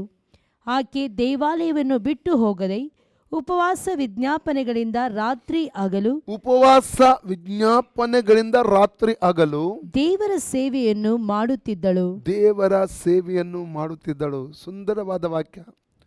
ಉಪವಾಸ ವಿಜ್ಞಾಪನೆ ಸೇವೆಯ ಒಂದು ಭಾಗವಾಗಿದೆ. ಪ್ರತಿಯೊಂದು ದೇವ ಸೇವಕರು ಅವರ ಜೀವಿತದಲ್ಲಿ ಇದನ್ನು ಕೈಗೊಂಡು ನಡೆಯಬೇಕು. ವಿಜ್ಞಾಪನೆ, ಕುಟುಂಬಕ್ಕಾಗಿ ವಿಜ್ಞಾಪನೆ ಮಾಡಬೇಕು, ಸಭೆಗಾಗಿ ವಿಜ್ಞಾಪನೆ ಮಾಡಬೇಕು, ಮತ್ತು ಸೇವೆಯ ಎಲ್ಲ ವಿಷಯಗಳಿಗೆ ವಿಜ್ಞಾಪನೆ ಮಾಡಬೇಕು. ಮಾತ್ರವಲ್ಲ, ಊರಿಗಾಗಿ, ಪಟ್ಟಣಕ್ಕಾಗಿ, ರಾಜ್ಯಕ್ಕಾಗಿ, ದೇಶಕ್ಕಾಗಿ ವಿಜ್ಞಾಪನೆ ಮಾಡಬೇಕು. ಎಲ್ಲ ವಿಷಯಗಳನ್ನು ಇಟ್ಟುಕೊಂಡು ವಿಜ್ಞಾಪನೆ ಮಾಡುವಾಗ ಜಯದೊಂದಿಗೆ ನಾವು ಮುಂದಕ್ಕೆ ಸಾಗಲಿಕ್ಕೆ ಸಾಧ್ಯವಾಗುತ್ತದೆ ಪ್ರಿಯರೇ. ಹಲ್ಲೆಲೂಯಾ. ಓಕೆ, ನಾಲ್ಕನೇದಾಗಿ ಹೇಗೆ ಸೇವೆ ಮಾಡಬೇಕಂದ್ರೆ ಜಾನ್ 12:26, ಯೋಹನ 12:26. ಯಾವನಾದರೂ ನನ್ನ ಸೇವೆಯನ್ನು ಮಾಡುವವನಾದರೆ ನನ್ನ ಹಿಂದೆ ಬರಲಿ, ಮತ್ತು ಎಲ್ಲಿ ನಾನು ಇರುತ್ತೇನೋ ಅಲ್ಲಿ ನನ್ನ ಸೇವಕನು ಸಹ ಇರುವನು. ಎಲ್ಲಿ ನಾನು ಇರುತ್ತೇನೋ ಅಂದ್ರೆ ಯಾವನಾದರೂ ನನ್ನ ಸೇವೆಯನ್ನು ಮಾಡುವವನಾದರೆ, ನನ್ನ ಸೇವೆಯನ್ನು ಮಾಡುವವನಾದರೆ ತಂದೆಯು ಅವನಿಗೆ ಬಹುಮಾನ ಮಾಡುವನು. ತಂದೆ ಅವನಿಗೆ ಬಹುಮಾನ ಕೊಡ್ತಾನೆ. ಹಲ್ಲೆಲೂಯಾ. ಹಾಗಾದ್ರೆ ನನ್ನ ಹಿಂದೆ ಬರಲಿ. ನನ್ನ ಸೇವೆ ಮಾಡುವವನು ಎಲ್ಲಿ ಬರಬೇಕು? ಯೇಸು ಸ್ವಾಮಿಯ ಹಿಂದಕ್ಕೆ ಬರಬೇಕಂತ. ಕ್ರಿಸ್ತನನ್ನು ಹಿಂಬಾಲಿಸುವುದರ ಮೂಲಕ ನಾವು ಸೇವೆ ಮಾಡಬೇಕು. ಅಂದರೆ 1 Peter 2:21, ಕ್ರಿಸ್ತನ ಹೆಜ್ಜೆ ಜಾಡಿನಲ್ಲಿ ನಡೆಯುವುದಕ್ಕೆ ನಾವು ಸಿದ್ಧರಾಗಿರಬೇಕು. ಸೇವೆ ಅಂದರೆ ಯೇಸು ಸ್ವಾಮಿ ಯಾವ ಹೋದಂಥ ಮಾರ್ಗದಲ್ಲಿ ಹಾದು ಹೋಗುವುದಕ್ಕೆ ನಾವು ನನ್ನ ಹಿಂದೆ ಬರಲಿ ಅಂದರೆ ಅರ್ಥ ಏನು? ಯೇಸು ಸ್ವಾಮಿಯ ಹಿಂದುಗಡೆ ನಡ್ಕೊಂಡು ಹೋಗುವಂಥದ್ದಲ್ಲ, ಅದರ ಬಗ್ಗೆ ಅಲ್ಲ. ಕ್ರಿಸ್ತನ ಹೆಜ್ಜೆ ಜಾಡಿನಲ್ಲಿ ನಡೆಯುವಂಥದ್ದು. ಕ್ರಿಸ್ತನು ಹೇಗೆ ಅವಮಾನಪಟ್ಟ, ಹಲ್ಲೆಲೂಯಾ, ಅದನ್ನು ಏನು ಮಾಡಿದ? ಆತನು ಅಂಗೀಕರಿಸಿದ, ಕಷ್ಟಪಟ್ಟ, ದುಃಖಪಟ್ಟ, ಎಲ್ಲದರಲ್ಲೂ ದುಃಖಪಡಿಸಿದವರನ್ನು ಶ್ರಮಿಸಿದನು, ಎಲ್ಲರನ್ನು ಪ್ರೀತಿ ಮಾಡಿದನು. ಇದಾಗಿ ಕ್ರಿಸ್ತನ ಹೆಜ್ಜೆ ನಾಡಿನಲ್ಲಿ ನಡೆಯುವಂಥದ್ದು. ಫಿಲಿಪ್ಪಿ 2:5 ಹೇಳ್ತದೆ, ಕ್ರಿಸ್ತನ ಮನಸ್ಸನ್ನು ಹೊಂದಿಕೊಳ್ಳಿ. 2:5-6 ಹಲ್ಲೆಲೂಯಾ. ಕ್ರಿಸ್ತನ ಮನಸ್ಸು ನಿಮ್ಮಲ್ಲಿ ಇರಲಿ ಎಂಬುದಾಗಿ ಅಲ್ಲಿ ವಾಕ್ಯದಲ್ಲಿ ಸ್ಪಷ್ಟವಾಗಿ ಓದ್ತೇವೆ ಪ್ರಿಯರೇ. ಹಾಗಾದರೆ ಕ್ರಿಸ್ತನನ್ನು ಹಿಂಬಾಲಿಸುವುದೆಂದರೆ ಆತನ ಹೆಜ್ಜೆ ಜಾಡಿನಲ್ಲಿ ನಡೆಯುವುದು ಎಂಬುದಾಗಿ ಅರ್ಥ. ಅದರ ಅರ್ಥ ಕ್ರಿಸ್ತನು ಹೇಗೆ ಜೀವಿಸಿದ ಈ ಲೋಕದಲ್ಲಿ, ಶ್ರಮಿಸಿದ, ಪ್ರಾರ್ಥಿಸಿದ, ಉಪವಾಸ ಮಾಡಿದ, ಪರಿಶುದ್ಧವಾಗಿ ಜೀವಿಸಿದ, ಹಲ್ಲೆಲೂಯಾ, ತಗ್ಗಿಸಿಕೊಂಡ ತನ್ನ ಜೀವಿತವನ್ನು, ಎಲ್ಲ ವೈರಿಗಳನ್ನು ಪ್ರೀತಿ ಮಾಡಿದ, ವೈರಿಗಳನ್ನು ಶ್ರಮಿಸಿದನು. ಅನೇಕ ಕಾರ್ಯಗಳನ್ನು ಇಲ್ಲಿ ಕಾಣಲಿಕ್ಕೆ ನಮಗೆ ಸಾಧ್ಯ. ಹಾಗಾದರೆ ಕ್ರಿಸ್ತನನ್ನು ಹಿಂಬಾಲಿಸುವುದರ ಮೂಲಕ ನಾವು ನಮ್ಮ ಸೇವೆಯನ್ನು ಮಾಡುವವರಾಗಿರಬೇಕು ಪ್ರಿಯರೇ. ಓಕೆ, ಐದನೇದಾಗಿ ನಾವು ನೋಡುವ ನಾವು ಹೇಗೆ ಸೇವೆ ಮಾಡಬೇಕು. ಅಪೊಸ್ತಲರ 20:19 ವಾಕ್ಯ ಓದಿ. Acts chapter 20:19. ನಾನು ಬಹು ನಮ್ರತೆಯಿಂದಲೂ ಕಣ್ಣೀರಿನಿಂದಲೂ ಕರ್ತನ ಸೇವೆ ಮಾಡುತ್ತಿದ್ದೆನು. ಇದರಲ್ಲಿ ಯಹೂದ್ಯರ ಒಳಸಂಚುಗಳಿಂದ ಸಂಭವಿಸಿದ ಕಷ್ಟಗಳನ್ನು ಕಣ್ಣೀರಿನಿಂದಲೂ ನಮ್ರತೆಯಿಂದಲೂ ಸೇವೆ ಮಾಡುವಂಥದ್ದು. 2 ವಿಷಯ ಉಂಟು ಇಲ್ಲಿ, ಕಣ್ಣೀರು ಮತ್ತು ನಮ್ರತೆ. ಕಣ್ಣೀರು ಬೇರೆ ಬೇರೆ ವಿಷಯಕ್ಕಾಗಿ ಸುರಿಸಬೇಕಾದ ಅನ್ನುವ ಸಂದರ್ಭಗಳು ಬರ್ಬೋದು. ಒಂದು, ಕಣ್ಣೀರಿನಿಂದ ಪ್ರಾರ್ಥಿಸುವುದು, ಭಾರದೊಂದಿಗೆ ವಿಷಯಗಳನ್ನು ಇಟ್ಟುಕೊಂಡು ಪ್ರಾರ್ಥಿಸುವಂಥದ್ದು. ಎರಡನೇ ಕಣ್ಣೀರು, ಹಿಂಸೆಗಳು ಬರುವಾಗ ಕೂಡ ಕಣ್ಣೀರು ಸುರಿಸುವಂಥ ಅನುಭವ ಬರ್ತದೆ. ನಾನು ಕೂಡ ಎಷ್ಟೋ ಸಲ ಹತ್ತಿದ್ದೇನೆ, ನನ್ನ ಮಿಸ್ಸಸ್ ಹತ್ತಿದ್ದಾರೆ, ಅನೇಕ ಸಲ ಹತ್ತಿದ್ದೇವೆ ಪ್ರಿಯರೇ. ಸುಲಭವಾದ ಸುಂದರವಾದ ಹೂವಿನ ಒಂದು ಮಾರ್ಗದಲ್ಲಿ ಬಂದಿಲ್ಲ. ನನ್ನಾಗಿ ಅನೇಕ ದೇವಸೇವಕರಿದ್ದಾರೆ, ಅವರು ಅದೇ ಕಣ್ಣೀರಿನ ಹಾದಿಯಲ್ಲಿ ಅವರು ಬಂದಿದ್ದಾರೆ. Praise God. ಕಣ್ಣೀರಿನಿಂದ ಅಂದರೆ ಅರ್ಥ ಎಲ್ಲ ಸುಖ ಭೋಗದಿಂದ ಸೇವೆ ಮಾಡ್ತೇವೆ ಅಂತ ಹೇಳಕ್ಕೆ ಆಗಲ್ಲ. ಕಣ್ಣೀರಿನ ಹಾದಿ ಇದೆ ಪ್ರಿಯರೇ. ಅಲ್ಲಲ್ಲಿಯ ನನ್ನ ಸೇವೆ ಹಾದಿಯಲ್ಲಿ ಅನೇಕರನ್ನು ಕೂಡ ಕಳ್ಕೊಂಡಿದ್ದೇನೆ. ಅಲ್ಲಲ್ಲಿ ನನ್ನ ಮಗಳು, ಎರಡನೇ ಮಗಳು ಮಿರಕ್ಕಲ್, ಅವಳು ತೀರಿ ಹೋದಳು. ಜೊತೆಯಲ್ಲಿದ್ದಂಥ ಸಹ ಸೇವಕ ಅಶೋಕ್ ಅವರು ಆಕ್ಸಿಡೆಂಟಲ್ಲಿ ತೀರಿ ಹೋದರು. ಅನೇಕರನ್ನು ಕಳ್ಕೊಂಡಿದ್ದೇನೆ, ಒಳ್ಳೆಯವರು ಕಳ್ಕೊಂಡಿದ್ದೇನೆ ಪ್ರಿಯರೇ. ಹಲ್ಲೆಲೂಯ. ಜೊತೆಗಿದ್ದು ಒಳ್ಳೆ ಕಳ್ಕೊಂಡಿದ್ದೇನೆ. ಬೇರೆ ಬೇರೆ ರೀತಿಯ ಅನುಭವಗಳು ಬಂದ, ಕಷ್ಟಗಳು ಬಂದಿದೆ. ಅದಕ್ಕೆ ಪೌಲನು ಹೇಳ್ತಾನೆ, ಕಣ್ಣೀರಿನ ಎರಡನೇದಾಗ ನಮ್ರತೆಯೊಂದಿಗೆ ನಾವು ಸೇವೆ ಮಾಡುವವರಾಗಿರಬೇಕು. ಇನ್ನೊಬ್ಬರು ಶ್ರಮಿಸುವಂಥದ್ದು, ಇನ್ನೊಬ್ಬರಿಗೆ ಗೌರವ ಕೊಡುವಂಥದ್ದು, ಮರ್ಯಾದೆ ಕೊಡುವಂಥದ್ದು, ಇವೆಲ್ಲವೂ ಕಣ್ಣೀರು ಮತ್ತು ನಮ್ರತೆಯೊಂದಿಗೆ ಈ ಲೋಕದಲ್ಲಿ ನಾವು ಸೇವೆ ಮಾಡುವವರಾಗಿರಬೇಕು. ಓಕೆ, ಆರನೇದಾಗಿ ರೋಮಪುರದ ಪತ್ರಿಕೆ 12:11, ಆಸಕ್ತಿಯೊಂದಿಗೆ ನಾವು ಸೇವೆ ಮಾಡಬೇಕು. ಜಾಗ್ರತೆ ಬೇಕಾದಲ್ಲಿ ಆಲಸ್ಯವಾಗಿರದೆ ಆಸಕ್ತ ಚಿತ್ತರಾಗಿದ್ದು ಕರ್ತನ ಸೇವೆಯನ್ನು ಮಾಡುವವರಾಗಿರ್ರಿ. ನೋಡಿ, ಆಸಕ್ತಿಯೊಂದಿಗೆ ನಾವು ಸೇವೆ ಮಾಡಬೇಕು. ಆಸಕ್ತಿ ಇಲ್ಲದಿದ್ದರೆ ಸೇವೆ ಮಾಡಲಿಕ್ಕೆ ಆಗಲ್ಲ. ನಮಗೊಂದು ಆಸಕ್ತಿ ಬೇಕು. ನಿನ್ನೆ ದಿವಸ ನನ್ನನ್ನು ದೇವರು ಹೇಗೆ ಉಪಯೋಗಿಸ್ತಿದ್ದ, ವೆಹಿಕಲ್ ಇರಲಿಲ್ಲ, ಏನಿರಲಿಲ್ಲ, ಆದರೂ ಕೂಡ ತಾಯಿ ಒಂದು 10, 20, 50 ರೂಪಾಯಿ ಕೊಡ್ತಾಯಿದ್ರು. ತಗೊಂಡು ಅದನ್ನು ರಿಕ್ಷಕ್ಕೆ ಅಥವಾ ಈ ಬಸ್ಸಿಗೆ ಎಲ್ಲೆಲ್ಲಿ ಹೋಗ್ಲಿಕ್ಕಿತ್ತು ಅದು ಖರ್ಚು ಮಾಡ್ತಾಯಿದ್ದೆ. ಅದು ಹಂಬಲ ಬಿಡ್ತಾ ಇರಲಿಲ್ಲ, ದೇವರಿಗೆ ಸೇವೆ ಮಾಡಬೇಕೆಂಬುದಾಗಿ ಆಸಕ್ತಿಯೊಂದಿಗೆ ಅದನ್ನು ಮಾಡ್ತಾಯಿದ್ದೆ. ಕೊನೆಗೆ ದೇವರು ಫಸ್ಟ್ ನಾನು ಕೊಟ್ಟದ್ದು CD100 ಸೆಕೆಂಡ್ ಹ್ಯಾಂಡ್ ಬೈಕ್. ಅದರ ಸಾಕ್ಷಿ ನಾನು ನಿಮಗೆ ನಿನ್ನೆ ಹೇಳಿದ್ದೇನೆ. ಒಂದೊಂದೇ ವೆಹಿಕಲ್ಗಳನ್ನು ದೇವರು ಕೊಡ್ತಾ ಬಂದನು ಪ್ರಿಯರೇ. ಹಲ್ಲಲುಯ್ಯ. ಆ ದಿನಮಾನಗಳೇ ತುಂಬ ಕಷ್ಟಪಟ್ಟಿದ್ದೇವೆ ಪ್ರಿಯರೇ. ಹಲ್ಲಲುಯ್ಯ. ಆದರೆ ಆಸಕ್ತಿಯೊಂದಿಗೆ ಆ ಕಷ್ಟ ದುಃಖದ ಅನುಭವದಲ್ಲಿ ಕೂಡ ಕರ್ತನ ಸೇವೆಯನ್ನು ಮಾಡುವುದಕ್ಕೆ ದೇವರು ನಮಗೆ ಸಹಾಯ ಮಾಡಿದ್ದಾನೆ ಪ್ರಿಯರೇ. ಓಕೆ, 7ನೇದಾಗಿ ನಾವು ರೋಮಪುರದ ಪತ್ರಿಕೆ 15, 15, 16 ಯಾಜಕ ಸೇವೆ ಎಂಬಂತೆ ನಾವು ಸೇವೆ ಮಾಡಬೇಕಂತ. ಆದರೂ ನಿಮಗೆ ಜ್ಞಾಪಕ ಕೊಡಬೇಕೆಂದು ಅಲ್ಲಲ್ಲಿ ಹೆಚ್ಚಾದ ಧೈರ್ಯದಿಂದ ಬರೆದಿದ್ದೇನೆ. ಯಾಕೆಂದರೆ ನಾನು ಅನ್ಯ ಜನರಿಗೋಸ್ಕರ ಯೇಸು ಕ್ರಿಸ್ತನ ಸೇವಕನಾಗುವುದಕ್ಕೆ ನನಗೆ ದೇವರ ಅನುಗ್ರಹವಾಯಿತು. ನಾನು ದೇವರ ಸುವಾರ್ತೆಯ ಸೇವೆಯನ್ನು ಯಾಜಕ ಸೇವೆ ಎಂಬಂತೆ ನಡೆಸಿ ಅನ್ಯ ದೇಶಸ್ಥರೆಂಬ ಕಾಣಿಕೆಯು ಪವಿತ್ರಾತ್ಮನ ಮೂಲಕವಾಗಿ ಪವಿತ್ರವಾಗಿದ್ದು ದೇವರಿಗೆ ಸಮರ್ಪಕವಾಗುವಂತೆ ಯತ್ನಿಸುವವನಾಗಿದ್ದೇನೆ. ನೋಡಿ, ಸುಂದರವಾಗಿ ಪೌಲನು ಹೇಳ್ತಾ ಇದ್ದಾನೆ, ಯಾಜಕ ಸೇವೆ ಎಂಬಂತೆ. ಯಾಜಕೀಯ ಸೇವೆ ಹಳೆಯ ಒಡಂಬಡಿಕೆಯಲ್ಲಿ ರಾಜ, ಯಾಜಕ, ಪ್ರವಾದಿ ಎಂಬಂಥ ಪ್ರಧಾನ ಸೇವೆಗಳಿತ್ತು. ಬೇರೆ ಅನೇಕ ಸೇವೆಗಳಿತ್ತು. ಲೇವಿಯ ಸೇವೆ ಇತ್ತು, ನ್ಯಾಯಸ್ಥಾಪಕರ ಸೇವೆ ಇತ್ತು, ಬೇರೆ ಬೇರೆ ಸೇವೆಗಳಿತ್ತು. ಅದು ಮುಖ್ಯವಾದ 3 ಸೇವೆಗಳನ್ನು ನೋಡ್ತೇವೆ: ರಾಜ, ಯಾಜಕ, ಪ್ರವಾದಿ. ಈ 3 ಸೇವೆಗಳಲ್ಲಿ ತುಂಬ ಜವಾಬ್ದಾರಿಯುಳ್ಳ ಸೇವೆ. ಎಲ್ಲವೂ 3 ಸೇವೆಗಳು ಜವಾಬ್ದಾರಿಯುಳ್ಳ ಸೇವೆನೇ. ಯಾಜಕೀಯ ಸೇವೆ ಕೂಡ ಒಂದು ಜವಾಬ್ದಾರಿಯ ಒಂದು ಸೇವೆ ಆಗಿತ್ತು. ಅಲ್ಲಲುಯ್ಯ. ಅದನ್ನು ನೆನಪು ಮಾಡಿಕೊಂಡು ಪೌಲನು ಇಲ್ಲಿ ಹೇಳ್ತಾ ಇದ್ದಾನೆ, ಈ ಹೊಸ ಒಡಂಬಡಿಕೆಯಲ್ಲಿ ಕೂಡ ನಾವು ಮಾಡುವಂಥ ಸೇವೆ ಯಾಜಕೀಯ ಸೇವೆ ಆಗದೆ, ಒಂದು ಜವಾಬ್ದಾರಿಯುಳ್ಳಂಥ ಒಂದು ಸೇವೆ ಆಗಿದೆ ಎಂಬುದಾಗಿ ಆತನು ಹೇಳುವಂಥದ್ದನ್ನು ಇಲ್ಲಿ ಜವಾಬ್ದಾರಿಯೊಂದಿಗೆ ನಾವು ಭೂಲೋಕದಲ್ಲಿ ಕರ್ತನ ರಾಜ್ಯದಲ್ಲಿ ಸೇವೆಯನ್ನು ನಾವು ಮಾಡುವವರಾಗಿರಬೇಕು ಪ್ರಿಯರೇ. ನಾವು ಇವತ್ತು ನಾವು ಮುಂದಕ್ಕೆ ನಾವು ಹೋಗೋಣ. ಪ್ರಕಟಣೆ 2ನೇ ಅಧ್ಯಾಯ 20ನೇ ವಾಕ್ಯದಲ್ಲಿ ನಾವು ಪುನಃ ಆರಂಭದಿಂದ ಓದಿ 20ನೇ ವಾಕ್ಯ. ಎಜಬೆಲ್ ಎಂಬಂಥ ಸ್ತ್ರೀಯು ಅಲ್ಲಿಂದ ಆದರೆ ನಿನ್ನ ಮೇಲೆ ಒಂದು ತಪ್ಪು ಹೊರಿಸಬೇಕಾಗುತ್ತದೆ. ಅದೇನೆಂದರೆ ಎಜೆಬೆಲ್ ಎಂಬ ಆ ಹೆಂಗಸು, ಎಜಬೆಲ್ ಎಂಬಂತ ಆ ಹೆಂಗಸು ತನ್ನನ್ನು ಪ್ರವಾದಿನಿ ಎಂದು ಹೇಳಿಕೊಂಡು ಜಾರತ್ವ ಮಾಡಬಹುದೆಂದು ತನ್ನನ್ನು ಪ್ರವಾದಿ, ಸ್ವಘೋಷಿತ ಸೇವಕಿ. ಈ ಎಜಬೆಲ್ ಆತ್ಮ ಎಂದರೆ ಏನು ಎಂಬುದಾಗಿ ಮೊನ್ನೆ ದಿವಸ ನಿಮಗೆ ವಿವರವಾಗಿ ಹೇಳಿದ್ದೇನೆ. ನಾನು ಪುನಃ ಅದರ ಬಗ್ಗೆ ಹೋಗೋದಿಲ್ಲ.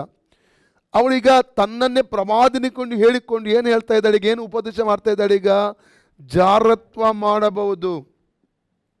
ನೋಡಿ, ಮದುವೆಯ ಹೊರಗಡೆ ಮಾಡುವಂಥ ಶಾರೀರಿಕವಾದ ಸಂಬಂಧ ಅದು ಜಾರತ್ವ. ಅಲ್ಲಲಿಯ ಮದುವೆಯಾಗಿ ಇನ್ನೊಂದು ಹೆಂಗಸೊಟ್ಟಿಗೆ ಒಂದು ಪುರುಷೊಟ್ಟಿಗೆ ಅಕ್ರಮವಾಗಿ ಬೆಳೆಸುವಂಥ ಸಂಬಂಧ ವ್ಯಭಿಚಾರ.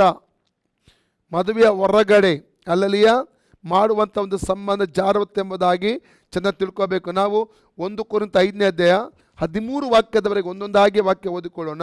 1 ಕೊರಿಂಥ 5, 1-13. ನಿಮ್ಮಲ್ಲಿ ಜಾರತ್ವ ಉಂಟೆಂದು ಜನರು ಸಾಧಾರಣವಾಗಿ ಹೇಳುತ್ತಾರೆ. ನಿಮ್ಮಲ್ಲಿ ಜಾರತ್ವ ಉಂಟೆಂದು ಜನರು ಸಾಧಾರಣವಾಗಿ ಹೇಳುತ್ತಾರೆ. ಒಬ್ಬನು ತನ್ನ ಅಪ್ಪನ ಹೆಂಡತಿಯನ್ನು ಇಟ್ಟುಕೊಂಡಿದ್ದಾನಂತೆ. ಅಂತ ಜಾರತ್ವವು ಅನ್ಯ ಜನರಲ್ಲಿಯೂ ಇಲ್ಲ. ಅನ್ಯ ಜನರಲ್ಲಿ ಅಪ್ಪನ ಹೆಂಡತಿ ಅಂದ್ರೆ ಅರ್ಥ ಏನು ಗೊತ್ತುಂಟ? ಆಕ್ಚುಲಿ ಅಪ್ಪನ ಹೆಂಡತಿ ಅಂದರೆ ಅವನ ತಾಯಿ ಅಲ್ಲ, ಅಪ್ಪನ ಇನ್ನೊಂದು, ಒಂದು ವೇಳೆ ಇವನ ತಾಯಿ ಸತ್ತಿರಬಹುದು, ಅಪ್ಪ ಇನ್ನೊಂದು ಮದುವೆ ಆಗಿ ಮಲತಾಯಿ ಅಂತ ಹೇಳ್ತಾರೆ. ಅದರ ಕುರಿತಾಗಿ ಪೌಲನು ಹೇಳ್ತಾ ಇದ್ದಾನೆ, ಅಪ್ಪನ ಹೆಂಡತಿ. ಓಕೆ, ಮುಂದೆ ಓದಿ. ಹೀಗಿದ್ದರೂ ನೀವು ದುಃಖವನ್ನು ತೋರಿಸದೆ ಈ ಕಾರ್ಯ ಮಾಡಿರುವವನದನ್ನು ನಿಮ್ಮೊಳಗಿಂದ ಬಹಿಷ್ಕರಿಸದೆ ಹುಬ್ಬಿಕೊಂಡೇ ಇದ್ದೀರಲ್ಲ. ನಾನಂತೂ ದೇಹದಿಂದ ದೂರವಾಗಿದ್ದರೂ ಅಂತ ಒಂದು ಪಾಪ ಸಭೆಯ ಒಳಗಡೆ ಬರಬಾರದು ಎಂಬುದಾಗಿ ಪೌಲನು ಎಚ್ಚರಿಸ್ತಾ ಇದ್ದಾನೆ. ಲೋಕದ ರೀತಿಯ ಒಂದು ಪಾಪ ಈ ಸಭೆಯ ಒಳಗಡೆ ಇರಬಾರದು. ಇದು ಪೂರ್ವ ಕೃತ್ಯಗಳು ಪುನಃ ಒಳಗಡೆ ಬರಬಾರ್ದಂತ. ಪೂರ್ವ ಕೃತ್ಯ ಅಂದರೆ ಕ್ರಿಸ್ತನ ನಂಬುವುದಕ್ಕಿಂತ ಮುಂಚೆ, ರಕ್ಷಣೆ ಹೊಂದಕ್ಕೆ ಮುಂಚಿನ ಕೃತ್ಯಗಳು ಇಲ್ಲಿ ಒಳಗಡೆ ಬರಬಾರ್ದಂತ ಪೌಲನು ಹೇಳ್ತಾ ಇದ್ದಾನೆ. ಒಂದು ವಾಕ್ಯ ಅಲ್ಲಿ ಬರಲಿಟ್ಟು 2 ಕೊರಿಂಥ 13, 1-2 ಓದುವ. 2 ಕೊರಿಂಥ 13, 1-2 ವಾಕ್ಯ. 1, 2, 3. ನಾನು ನಿಮ್ಮ ಬಳಿಗೆ ಬರುವುದು ಇದು 3ನೇ ಸಾರಿ. 2-3 ಸಾಕ್ಷಿಗಳ ಬಾಯಿಂದ ಪ್ರತಿಯೊಂದು ಸಂಗತಿ ಸ್ಥಾಪಿತವಾಗಬೇಕು. ನಾನು 2ನೇ ಸಾರಿ ನಿಮ್ಮಲ್ಲಿದ್ದಾಗ ತಿರುಗಿ ಬಂದರೆ ನಿಮ್ಮನ್ನು ಶಿಕ್ಷಿಸದೆ ಬಿಡುವುದಿಲ್ಲವೆಂದು ಹೇಗೆ ಹೇಳಿದ್ದೇನೋ ಹಾಗೆಯೇ ಈಗಲೂ ನಿಮಗೆ ದೂರದಲ್ಲಿದ್ದು ಪೂರ್ವ ಪಾಪ ಕೃತ್ಯಗಳನ್ನು ಇನ್ನೂ ನಡೆಸುತ್ತಿರುವವರಿಗೂ ಮಿಕ್ಕಾದವರೆಲ್ಲರಿಗೂ ಹೇಳುತ್ತೇನೆ. ಕ್ರಿಸ್ತನು ನನ್ನಲ್ಲಿ ಮಾತನಾಡುತ್ತಾನೆಂಬುದಕ್ಕೆ ನಿಮಗೆ ಬೇಕಾದ ಪ್ರಮಾಣವು ಆಗ ತೋರಿ ಬರುವುದು. ಆತನು ನಿಮ್ಮನ್ನು ಕುರಿತು ನಿರ್ಬಲನಾಗಿರದೆ ಬಲವಾದ ಕೆಲಸಗಳನ್ನು ನಿಮ್ಮಲ್ಲಿ ನಡೆಸುವವನಾಗಿದ್ದಾನೆ. ಎಸ್, ಪೂರ್ವ ಕೃತ್ಯಗಳನ್ನು ಅನೇಕರು ಮಾಡಬಾರದೆಂಬುದಾಗಿ, ಅಂದರೆ ರಕ್ಷಣೆ ಹೊಂದಕ್ಕೆ ಮುಂಚೆ ಮಾಡುತ್ತಿದ್ದಂಥ ಕೃತ್ಯಗಳು ಸಭೆಯ ಒಳಗಡೆ ಬರಬಾರ್ದೆಂಬುದಾಗಿ ಪೌಲನಲ್ಲಿ ಎಚ್ಚರಿಸ್ತಾ ಇದ್ದಾನೆ. ಪುನಃ ಅಲ್ಲೇ 1 Corinthians 5ಗೆ ನಾವು ತಿರುಗಿ ಬರುವ ಮುಂದುವರೆದ ಭಾಗ ಓದಿ.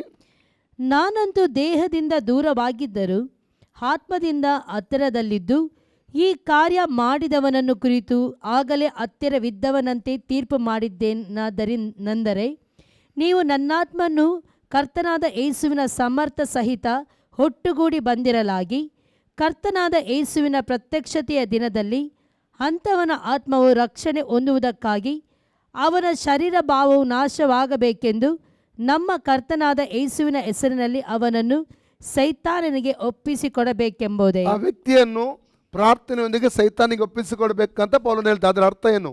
ನಾವು 1 Timothy 1:20 ಕೂಡ ಓದ್ತೇವೆ. ಅಲೆಕ್ಸಾಂದ್ರ ಓದಿ 1 Timothy 1:20, 1 Timothy 1:20 ಓದಿ. ಇವರು ದೇವದೂಷಣೆ ಮಾಡಬಾರದೆಂಬುದನ್ನು ಕಲಿತುಕೊಳ್ಳುವಂತೆ ಇವರನ್ನು ಸೈತಾನನಿಗೆ ಒಪ್ಪಿಸಿಕೊಟ್ಟೆನು.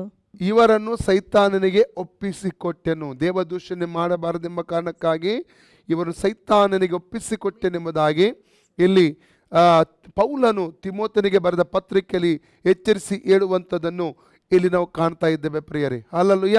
ಹಾಗಾದರೆ ಇಲ್ಲಿ ಜಾರತ್ವವನ್ನು ಮಾಡಿದಂತಹ ವ್ಯಕ್ತಿಯನ್ನು ಕುರಿತು ಆತನ ತೀರ್ಪು ಕೊಡುವಂಥದ್ದನ್ನು ಹೇಳ್ತಾ ಇದ್ದಾನೆ. ಯಾವ ರೀತಿ ತೀರ್ಪು? ಪ್ರಾರ್ಥನೆಯೊಂದಿಗೆ ಸೈತಾನಿಗೆ ಒಪ್ಪಿಸಿಕೊಡಿ. ಸೈತಾನ ಒಪ್ಪಿಸಿಕೊಟ್ರೆ ಏನು ಮಾಡ್ತಾನೆ? ಅವನು ಎಲ್ಲ ಮುರಿದು ಎಲ್ಲಿ ಮುರಿಯಬೇಕು ಮುರಿತಾನೆ. ಹಲ್ಲೆಲೂಯ. ಎಲ್ಲಿ ಎಲ್ಲ ಫಿಟ್ ಮಾಡಬೇಕು ಫಿಟ್ ಮಾಡ್ತಾನೆ.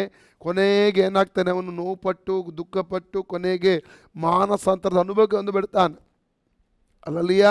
ಅದಕ್ಕೆ ಶರೀರ ಭಾವ ನಾಶವಾದರೂ ಪರವಾಗಿಲ್ಲ, ಅಂಥವನ ಆತ್ಮರಕ್ಷಣೆ ಹೊಂದಬೇಕು. ಅನೇಕರ ಜೀವಿತದಲ್ಲಿ ದೇವರ ಪ್ರೀತಿಯ ಶಿಕ್ಷೆಗಳು ಪ್ರಕಟವಾಗುವ. ದೇವರು ಶಿಕ್ಷಿಸುವುದಿಲ್ಲ ಅಂತ ಹೇಳ್ತಾರೆ ಕೆಲವರು. ಹಲ್ಲೆಲೂಯ.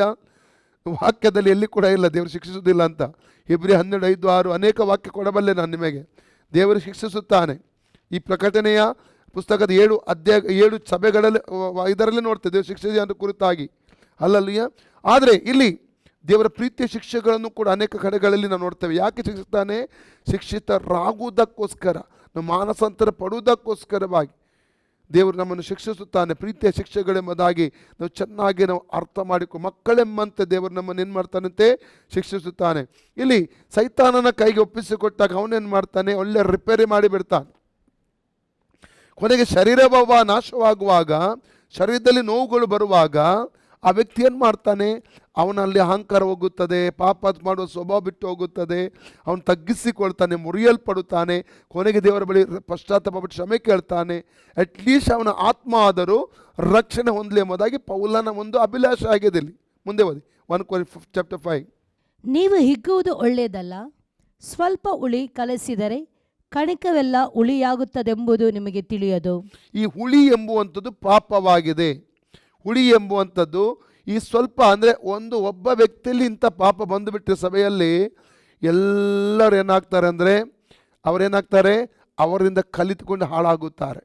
ನಾನು ಮೊನ್ನೆ ದಿವಸ ಹೇಳಿದೆ 1 Corinthians 15:32-33 ದುಸ್ಸಹವಾಸವು 33 1 Corinthians 15:33 ದುಸ್ಸಹವಾಸವು ಸದಾಚಾರವನ್ನು ಕೆಡಿಸುತ್ತದೆ. ದುಸ್ಸಹವಾಸವು ಸದಾಚಾರವನ್ನು ಕೆಡಿಸುತ್ತದೆ. ಅದರ ಕುರಿತು ಹೇಳ್ತೇನೆ ಪೌಲನು. ಸ್ವಲ್ಪ ಹುಳಿ ಕಣಕವನ್ನೆಲ್ಲ ಹುಳಿಯಾಗುವಂತೆ ಮಾಡ್ತದೆ. ಮುಂದೆ ಓದಿ. ನೀವು ಹುಳಿ ಇಲ್ಲದವರೆನಿಸಿಕೊಂಡದ್ದರಿಂದ ಹಳೆ ಹುಳಿಯನ್ನು ತೆಗೆದು ಹಾಕಿ. ಹಳೆ ಹುಳಿ ಅಂದ್ರೆ ಏನು? ಹಳೆಯ ಜೀವಿತದಲ್ಲಿದ್ದಂಥ ಪಾಪಗಳು. ಇದು ಹೊಸ ಜೀವಿತವನ್ನು ಆಳಬಾರದು. ಪ್ರೈಸ್ಗೆ ಮುಂದೆ ಓದಿ. ಹೊಸ ಕಣಿಕದಂತಾಗಿರ್ರಿ. ಯಾಕೆಂದರೆ ನಮ್ಮ ಪಸ್ಕದ ಯಜ್ಞದ ಕುರಿಯು ಕೊಯ್ದದೆ, ಅದಾವದೆಂದರೆ ಕ್ರಿಸ್ತನೇ. ಆದ ಕಾರಣ ನಾವು ಹಳೆ ಉಳಿಯನ್ನು ಅಂದರೆ ದುರ್ಮಾರ್ಗತ್ವ ದುಷ್ಟತ್ವ ಎಂಬ ಉಳಿಯನ್ನು ಇಟ್ಟುಕೊಳ್ಳದೆ ಸರಳತೆ ಸತ್ಯತೆ ಎಂಬ ಉಳಿ ಇಲ್ಲದ ರೊಟ್ಟಿಯನ್ನೇ ತೆಗೆದುಕೊಂಡು ಹಬ್ಬವನ್ನು ಆಚರಿಸೋಣ. ಜಾರರ ಸಹವಾಸ ಮಾಡಬಾರದೆಂದು ಜಾರರ ಸಹವಾಸ ಮಾಡಬಾರದೆಂದು ನನ್ನ ಪತ್ರಿಕೆಯಲ್ಲಿ ಬರೆದಿದ್ದೀನಷ್ಟೇ. ಈ ಲೋಕದಲ್ಲಿರುವ ಜಾರರು, ಈ ಲೋಕದಲ್ಲಿ ಅನೇಕ ಜಾರರಿದೆ, ಅವರ ಕುರಿತಾಗಿ ಅಲ್ಲ. ಜಾರರು, ಹ. ಲೋಭಿಗಳು, ಹ್ಮ್. ಸುಲುಕೊಳ್ಳುವವರು, ಹ್ಮ್. ವಿಗ್ರಹಾರಾಧಕರು, ಹ್ಮ್. ಇವರ ಸಹವಾಸವನ್ನು ಬಿಟ್ಟು ಬಿಡಬೇಕೆಂದು ನನ್ನ ತಾತ್ಪರ್ಯವಲ್ಲ. ಹ್ಮ್. ಹಾಗೆ ಬಿಡಬೇಕಾದರೆ ನೀವು ಈ ಲೋಕವನ್ನೇ ಬಿಟ್ಟು ಹೋಗಬೇಕಾಗುವುದು. ಹ್ಮ್. ಆದರೆ ಕ್ರೈಸ್ತ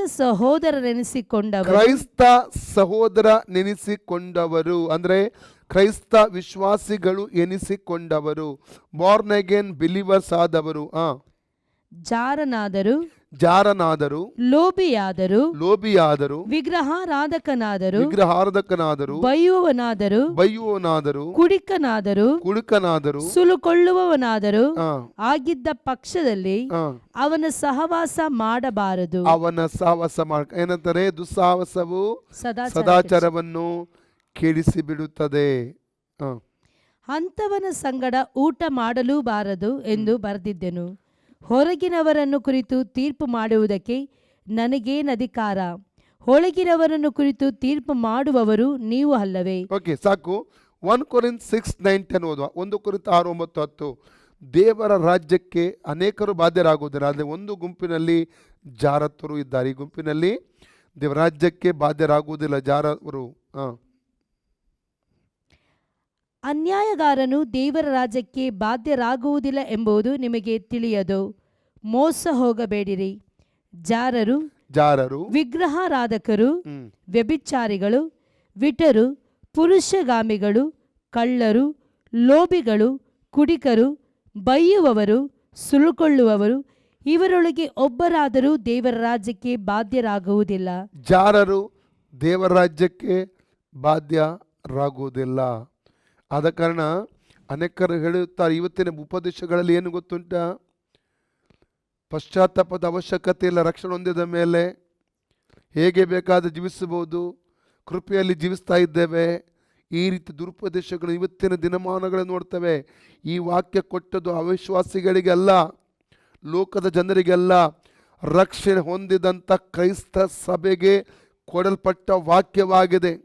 ಜಾರರು ದೇವರ ರಾಜ್ಯಕ್ಕೆ ಬಾಧ್ಯರಾಗುವುದಿಲ್ಲ ಅಂತ ವಾಕ್ಯ ಸ್ಪಷ್ಟವಾಗಿ ಹೇಳ್ತದೆ. ಹಲ್ಲೆಲೂಯಾ. ಒಂದು ವೇಳೆ ನಾವು ಈ ರೀತಿಯ ಪಾಪದಲ್ಲಿ ಇರುವುದಾದರೆ ಇವತ್ತೇ ಮಾನಸಾಂತರಪಟ್ಟು ನಾವು ತಿದ್ದಿಕೊಳ್ಳೋಣ, ದೇವರ ಬಳಿ ಕ್ಷಮಾಪಣೆ ಕೇಳಿಕೊಳ್ಳೋಣ ಪ್ರಿಯರೇ. ಇನ್ನೊಂದು ವಾಕ್ಯ ಅದು ಗಲಾತ್ಯ 5:19, 20, 21. 20-21 ವಾಕ್ಯ. ಗಲಾತ್ಯ 5:20-21.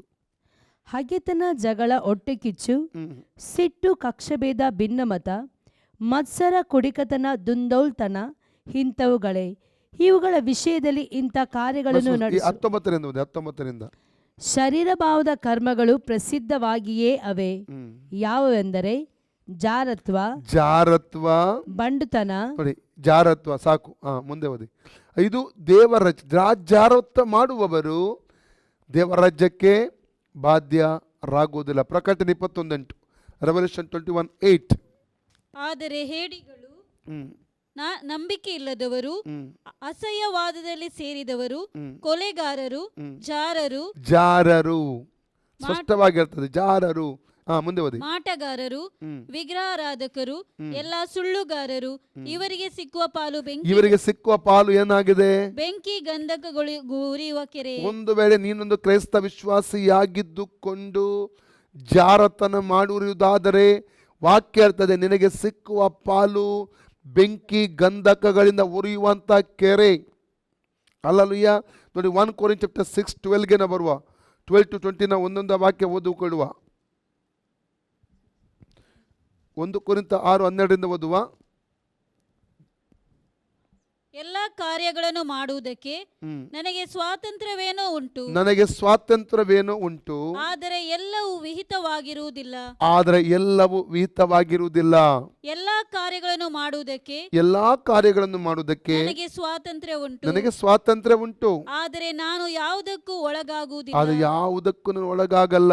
ಭೋಜನ ಪದಾರ್ಥಗಳು ಹ್ಮ್ ಹೊಟ್ಟೆಗಾಗಿಯೂ, ಹ್ಮ್ ಹೊಟ್ಟೆಯು ಭೋಜನ ಪದಾರ್ಥಗಳಿಗಾಗಿಯೂ ಅವೆ. ಹ್ಮ್ ದೇವರು ಇದನ್ನು ಅವುಗಳನ್ನು ಕೂಡ ತೆಗೆದು ಹಾಕುವನು. ಹ್ಮ್ ಆದರೂ ದೇಹವು ಆದರಕ್ಕೋಸ್ಕರ ಇರುವಂತದ್ದಲ್ಲ, ಹ್ಮ್ ಕರ್ತನಿಗೋ- ದೇಹವು ಆದರಕ್ಕೋಸ್ಕರ ಇರುವಂತದಲ್ಲ, ಕರ್ತನಿಗೋಸ್ಕರವಾಗಿದೆ. ಕರ್ತನಿಗೋಸ್ಕರವಾಗಿದೆ. ಕರ್ತನು ದೇಹಕ್ಕೋಸ್ಕರ ಇದ್ದಾನೆ. ಕರ್ತನು ದೇಹಕ್ಕೋಸ್ಕರ ಇದ್ದಾನೆ. ದೇವರು ಕರ್ತನನ್ನು ದೇವರು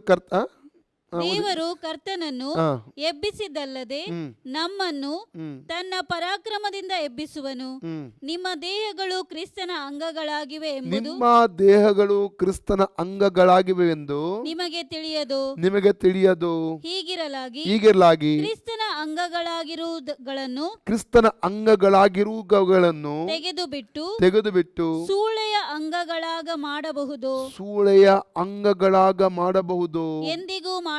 ಎಂದಿಗೂ ಮಾಡಬಾರದು. ಸೂಳೆಯು ಸಂಸರ್ಗ ಮಾಡುವವನು ಸೂಳೆಯ ಸಂಸರ್ಗ ಮಾಡುವವನು ಅವಳೊಂದಿಗೆ ಒಂದೇ ದೇಹವಾಗಿದ್ದಾನೆಂಬುದು ಅವಳೊಂದಿಗೆ ಒಂದೇ ದೇಹವಾಗುತ್ತಾನೆ. ನಿಮಗೆ ತಿಳಿಯದು. ಗಂಡ ಹೆಂಡರಿಬ್ಬರು 17ನೇ ವಾಕ್ಯ ಓದಿ. 17ನೇ ವಾಕ್ಯ. ಕರ್ತನ ಕರ್ತನ ಸಂಸರ್ಗದಲ್ಲಿರುವವನಾದರೂ ಆತನೊಂದಿಗೆ ಒಂದೇ ಆತ್ಮವಾಗಿದ್ದಾನೆ. ಆತ್ಮವಾಗುತ್ತಾನೆ. ಓಕೆ, ಮುಂದೆ ಓದಿ. ಜಾರತ್ವಕ್ಕೆ ದೂರವಾಗಿ ಓಡಿ ಹೋಗಿರಿ. ಜಾರತ್ವಕ್ಕೆ ದೂರವಾಗಿ ಓಡಿ ಹೋಗಿರಿ. ಮನುಷ್ಯರು ಮಾಡುವ ಇತರ ಪಾಪ ಕೃತ್ಯಗಳು ದೇಹಕ್ಕೆ ಹೊರತಾಗಿವೆ. ಆದರೆ ಜಾರತ್ವ ಮಾಡುವವನು ತನ್ನ ದೇಹಕ್ಕೆ ಹಾನಿಕರವಾದ ಪಾಪ ಮಾಡುತ್ತಾನೆ. ದೇವರಿಂದ ದೊರಕಿ ನಿಮ್ಮೊಳಗೆ ನೆಲೆಗೊಂಡಿರುವ ಪವಿತ್ರಾತ್ಮನಿಗೆ ನಿಮ್ಮ ದೇಹವು ಗರ್ಭಗುಡಿಯಾಗಿದೆ ಎಂಬುದು ನಿಮಗೆ ತಿಳಿಯದು. ನೀವು ನಿಮ್ಮ ಸ್ವಂತ ಸೊತ್ತಲ್ಲ, ನೀವು ಕ್ರಯಕ್ಕೆ ಕೊಳ್ಳಲ್ಪಟ್ಟವರು. ಆದ ಕಾರಣ ನಿಮ್ಮ ದೇಹದಲ್ಲಿ ದೇವರ ಪ್ರಭಾವವನ್ನು ಪ್ರಕಾಶಪಡಿಸಿರಿ, ದೇವರ ಮಹಿಮೆಯನ್ನು ಪ್ರಕಾಶಪಡಿಸಿರಿ. ಸ್ಪಷ್ಟವಾಗಿ ವಾಕ್ಯ ಹೇಳ್ತದೆ, ನಮ್ಮ ಶರೀರವು ಪವಿತ್ರಾತ್ಮನ ಗರ್ಭಗುಡಿಯಾಗಿದೆ. ನಮ್ಮ ಶರೀರ ಯೇಸುದಲ್ಲಿ ಯೇಸುಸ್ವಾಮಿ ವಾಸ ಮಾಡ್ತಾರೆ. ನಮ್ಮ ಶರೀರದಲ್ಲಿ ತಂದೆ ದೇವರು ವಾಸ ಮಾಡ್ತಾರೆ. ತ್ರಿಯೇಕ ದೇವರು ನಮ್ಮ ಶರೀರದಲ್ಲಿ ವಾಸ ಮಾಡ್ತಾ ಇದ್ದಾರೆ.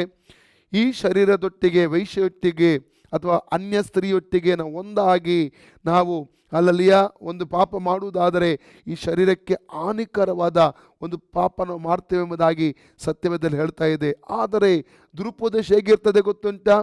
ಜಾರತ್ವ ಮಾಡಬಹುದು. ನೋಡಿ, 1 ತಿಮೋಥಿ ಚಾಪ್ಟರ್ 4 1-3 ಅಲ್ಲಿ ಬರುವ ಕೊನೆಯ ದಿವಸದ ಉಪದೇಶಗಳಿಗಿರ್ತದೆ ಅಂತ ಹೇಳಿದೆ. ಆದರೂ ಮುಂದಣ ದಿನಗಳಲ್ಲಿ ಕೆಲವರು ವಂಚಿಸುವ ಆತ್ಮಗಳ ನುಡಿಗಳಿಗೂ ದೆವ್ವಗಳ ಬೋಧನೆಗಳಿಗೂ ಲಕ್ಷ್ಯ ಕೊಟ್ಟು ಕ್ರಿಸ್ತ ನಂಬಿಕೆಯಿಂದ ಭ್ರಷ್ಟರಾಗುವರೆಂದು ದೇವರಾತ್ಮನು ಸ್ಪಷ್ಟವಾಗಿ ಹೇಳುತ್ತಾನೆ. ಸುಳ್ಳು ಬೋಧಕರು ಬಂದು ಸ್ವಂತ ಮನಸ್ಸಿನಲ್ಲಿ ಅಪರಾಧಿಗಳೆಂಬ ಬರೆ ಉಳ್ಳವರಾದರೂ ತಾವು ನೀತಿವಂತರೆಂದು ತೋರ್ಪಡಿಸಿಕೊಂಡು ಅವರನ್ನು ಮರಳುಗೊಳಿಸಿ ಮದುವೆಯಾಗಬಾರದು. ಅರ್ಥ ಏನು ಗೊತ್ತುಂಟಾ? ನೈತಿಕವಾದ ವಿಚಾರಗಳಿಗೆ ವಿರುದ್ಧವಾದ ಉಪದೇಶಗಳು. ಮದುವೆ ಆಗುವ ಅವಶ್ಯಕತೆ ಇಲ್ಲ. ಮದುವೆ ಆಗದೆ ಒಟ್ಟಿಗೆ ನಿಲ್ಲಬಹುದು, ಮದುವೆ ಆಗದೆ ಒಟ್ಟಿಗೆ ಜೀವಿಸಬಹುದು. ಇವತ್ತಿನ ದಿನಮಾನಗಳಿಗೆ ಈ ರೀತಿ ದುರುಪದೇಶ ಉಂಟು ಲೋಕದಲ್ಲಿ. ಜಾರತ್ವ ಮಾಡಬಹುದು, ಮದುವೆ ಆಗದೆ ಒಟ್ಟಿಗೆ ಜೀವಿಸಬಹುದು, ಒಟ್ಟಿಗೆ ನಿಲ್ಲಬಹುದು, ಒಟ್ಟಿಗೆ ಶರೀರ ಸಂಬಂಧ ಬೆಳೆಸಬಹುದು. ಹಲ್ಲೆಲೂಯಾ. ಲೋಕದಲ್ಲಿ ಇವತ್ತಿನ ದಿನಮಾನಗಳಲ್ಲಿ ಈ ರೀತಿ ದುರುಪದೇಶಗಳು ಬಂದಿವೆ ಪ್ರಿಯರೇ. ಹಲ್ಲೆಲೂಯಾ. ನಾವು ಎಚ್ಚೆತ್ತುಕೊಳ್ಳಬೇಕಾಗಿದೆ. ಅಲ್ಲಲ್ಲಿ ಈ ರೀತಿ ಉಪದೇಶಗಳಿಗೆ ನಾವು ಬಿದ್ದು ಹೋಗುವುದಾದರೆ ಕ್ರಿಸ್ತ ನಂಬಿಕೆಯಲ್ಲಿ ನಾವು ಭ್ರಷ್ಟರಾಗುವಂಥ ಸಾಧ್ಯತೆ ಇದೆ. ಅದಕ್ಕಾಗಿ ಈಗಲೇ ಸಮಯದಲ್ಲಿ ಎಚ್ಚರಗೊಳ್ಳೋಣ ಪ್ರಿಯರೇ. ಉಳಿದ ಮುಂದುವರೆದ ಭಾಗ ನಾಳೆ ದಿವಸದ ಮಟ್ಟಿಗೆ ನಾನು ಮಾತಾಡ್ತೇನೆ. ಎಲ್ಲ ಕಣ್ಣು ಮುಚ್ಚಿಕೊಳ್ಳ್ರಿ. ನಮ್ಮನ್ನೇ ನಾವು ದೇವರ ಕೈಗೊಪ್ಪಿಸಿಕೊಡುವ. ರಿಬಾ ಸಕ ಟೊರೋ ಟೊಲಿಯಂಟ ಲಮ ಸೆಕೆತುರು ಶಿಬ್ರೇಟ ರಿಯಾತು ರೊಕೊ ಟೊಲಿಯಂತ ಲಮನ. Thank you Jesus. ದೇವರ ಪವಿತ್ರವಾದ ಕೈಗೆ ನಮ್ಮನ್ನು ಒಪ್ಪಿಸಿಕೊಡುವ ಪ್ರಿಯರೇ. Thank you Lord. ದೇವರ ಸೇವೆ ನಾವು ಆತನ ವಚನ ಪ್ರಕಾರವಾಗಿ, ಆತನ ಚಿತ್ತ ಪ್ರಕಾರವಾಗಿ ನಾವು ಮಾಡೋಣ. ಆತನ ಕರೆಗೆ ಅನುಗುಣವಾಗಿ ನಾವು ಸೇವೆ ಮಾಡೋಣ. ಆತನ ದಯಪಾಲಿಸಿದ ಪ್ರಕಾರವಾಗಿ ನಾವು ಸೇವೆ ಮಾಡೋಣ. ಯಾವತ್ತು ತಪ್ಪು ಉಪದೇಶ ನಮ್ಮಿಂದ ಹೊರಕ್ಕೆ ಬರಬಾರದು. ತಪ್ಪು ಉಪದೇಶ ಕೇಳುವುದಕ್ಕಾಗಿ ಕೂಡ ಹೋಗಬಾರದು. ತುಂಬ ಜಾಗ್ರತೆ ಉಳ್ಳವರಾಗಿರಬೇಕು ಪ್ರಿಯರೇ ನಾವು. ಯಾಕಂದರೆ ಕೊನೆಯ ದಿವಸಗಳಿದು. ದಾರಿ ತಪ್ಪಿಸುವಂಥ ಅನೇಕ ಉಪದೇಶಗಳು ಇವತ್ತು ಲೋಕದಲ್ಲಿ ಹರಡಿವೆ. Thank you Lord, thank you Jesus. ಮಾತ್ರವಲ್ಲ, ಜಾರತ್ವದಂಥ ಪಾಪ ನಮ್ಮ ಒಳಗಡೆ ಬರದ ಹಾಗೆ ನಮ್ಮನ್ನು ಕಾದುಕೊಳ್ಳೋಣ, ಕಾಪಾಡಿಕೊಳ್ಳೋಣ ಪ್ರಿಯರೇ. ದೇವರ ಪ್ರೀತಿಯಲ್ಲಿ ನಮ್ಮನ್ನು ಕಾಪಾಡಿಕೊಳ್ಳೋಣ. ದೇವರು ನಮ್ಮನ್ನು ಪ್ರೀತಿ ಮಾಡ್ತಾನೆ, ಅದಕ್ಕಾಗಿಯೇ ದೇವರು ನಮ್ಮನ್ನು ಎಚ್ಚರಿಸುತ್ತಾನೆ ಪ್ರಿಯರೇ. ಆತ ಎಚ್ಚರಿಕೆ ಕೊಡುವಾಗ ಎಚ್ಚರಿಕೆ ಹೊಂದಿಕೊಳ್ಳೋಣ ಪ್ರಿಯರೇ. Thank you Jesus. ರೆಕೆಟ್ಟು ರೀಮಾ ಸೆಕೆತ್ತು ರಬ. ದೇವರ ಕೈಗೊಪ್ಪಿಸಿಕೊಳ್ಳೋಣ, ಪ್ರಾರ್ಥಿಸೋಣ. ಪ್ರೀತಿ ಸ್ವರೂಪನಾದ ಪರಲೋಕ ತಂದೆ, ಯೇಸುವಿನ ನಾಮದಲ್ಲಿ ಪವಿತ್ರಾತ್ಮನ ಸಹಾಯದಿಂದ ಪಾದಕ್ಕೆ ಬಂದಿದ್ದಾವೆ ಎಲ್ಲ ನನ್ನ ಸಹೋದರ ಸಹೋದರಿಗೆ ಪ್ರಾರ್ಥಿಸುತ್ತಾನೆ. ಹೆಸರಾಗಿ ಆಶೀರ್ವಾದ ಮಾಡು. ಯಾರೊಬ್ಬರು ದುರ್ಬೋಧನೆಗೆ ಒಳಗಾಗದಾಗೆ ತಪ್ಪಿಸಿ ಕಾಪಾಡು. ಜಾರತ್ವ ಎಂಬಂಥ ಪಾಪ, ವ್ಯಭಿಚಾರ ಎಂಬಂಥ ಪಾಪದಲ್ಲಿ ಯಾರು ಬಿದ್ದು ಹೋಗದಾಗಿ ಕಾಪಾಡು ಸ್ವಾಮಿ. ಪರಿಶುದ್ಧವಾಗಿ ಲೋಕದಲ್ಲಿ ಜೀವಿಸುವ ಹಾಗೆ ಕೃಪೆ ತೋರಿಸಬೇಕು. ನಿನ್ನ ಬರೋಣಕ್ಕೆ ಪ್ರತಿಯೊಬ್ಬರು ಸಿದ್ಧಪಡಿಸು ಸ್ವಾಮಿ. ಯೇಸುವಿನ ಹೆಸರಿನಲ್ಲಿ ಬೇಡಿ ಹೊಂದಿದ್ದೇವೆ ನಮ್ಮ ತಂದೆ ದೇವರೇ, amen. Praise the lord. God bless you.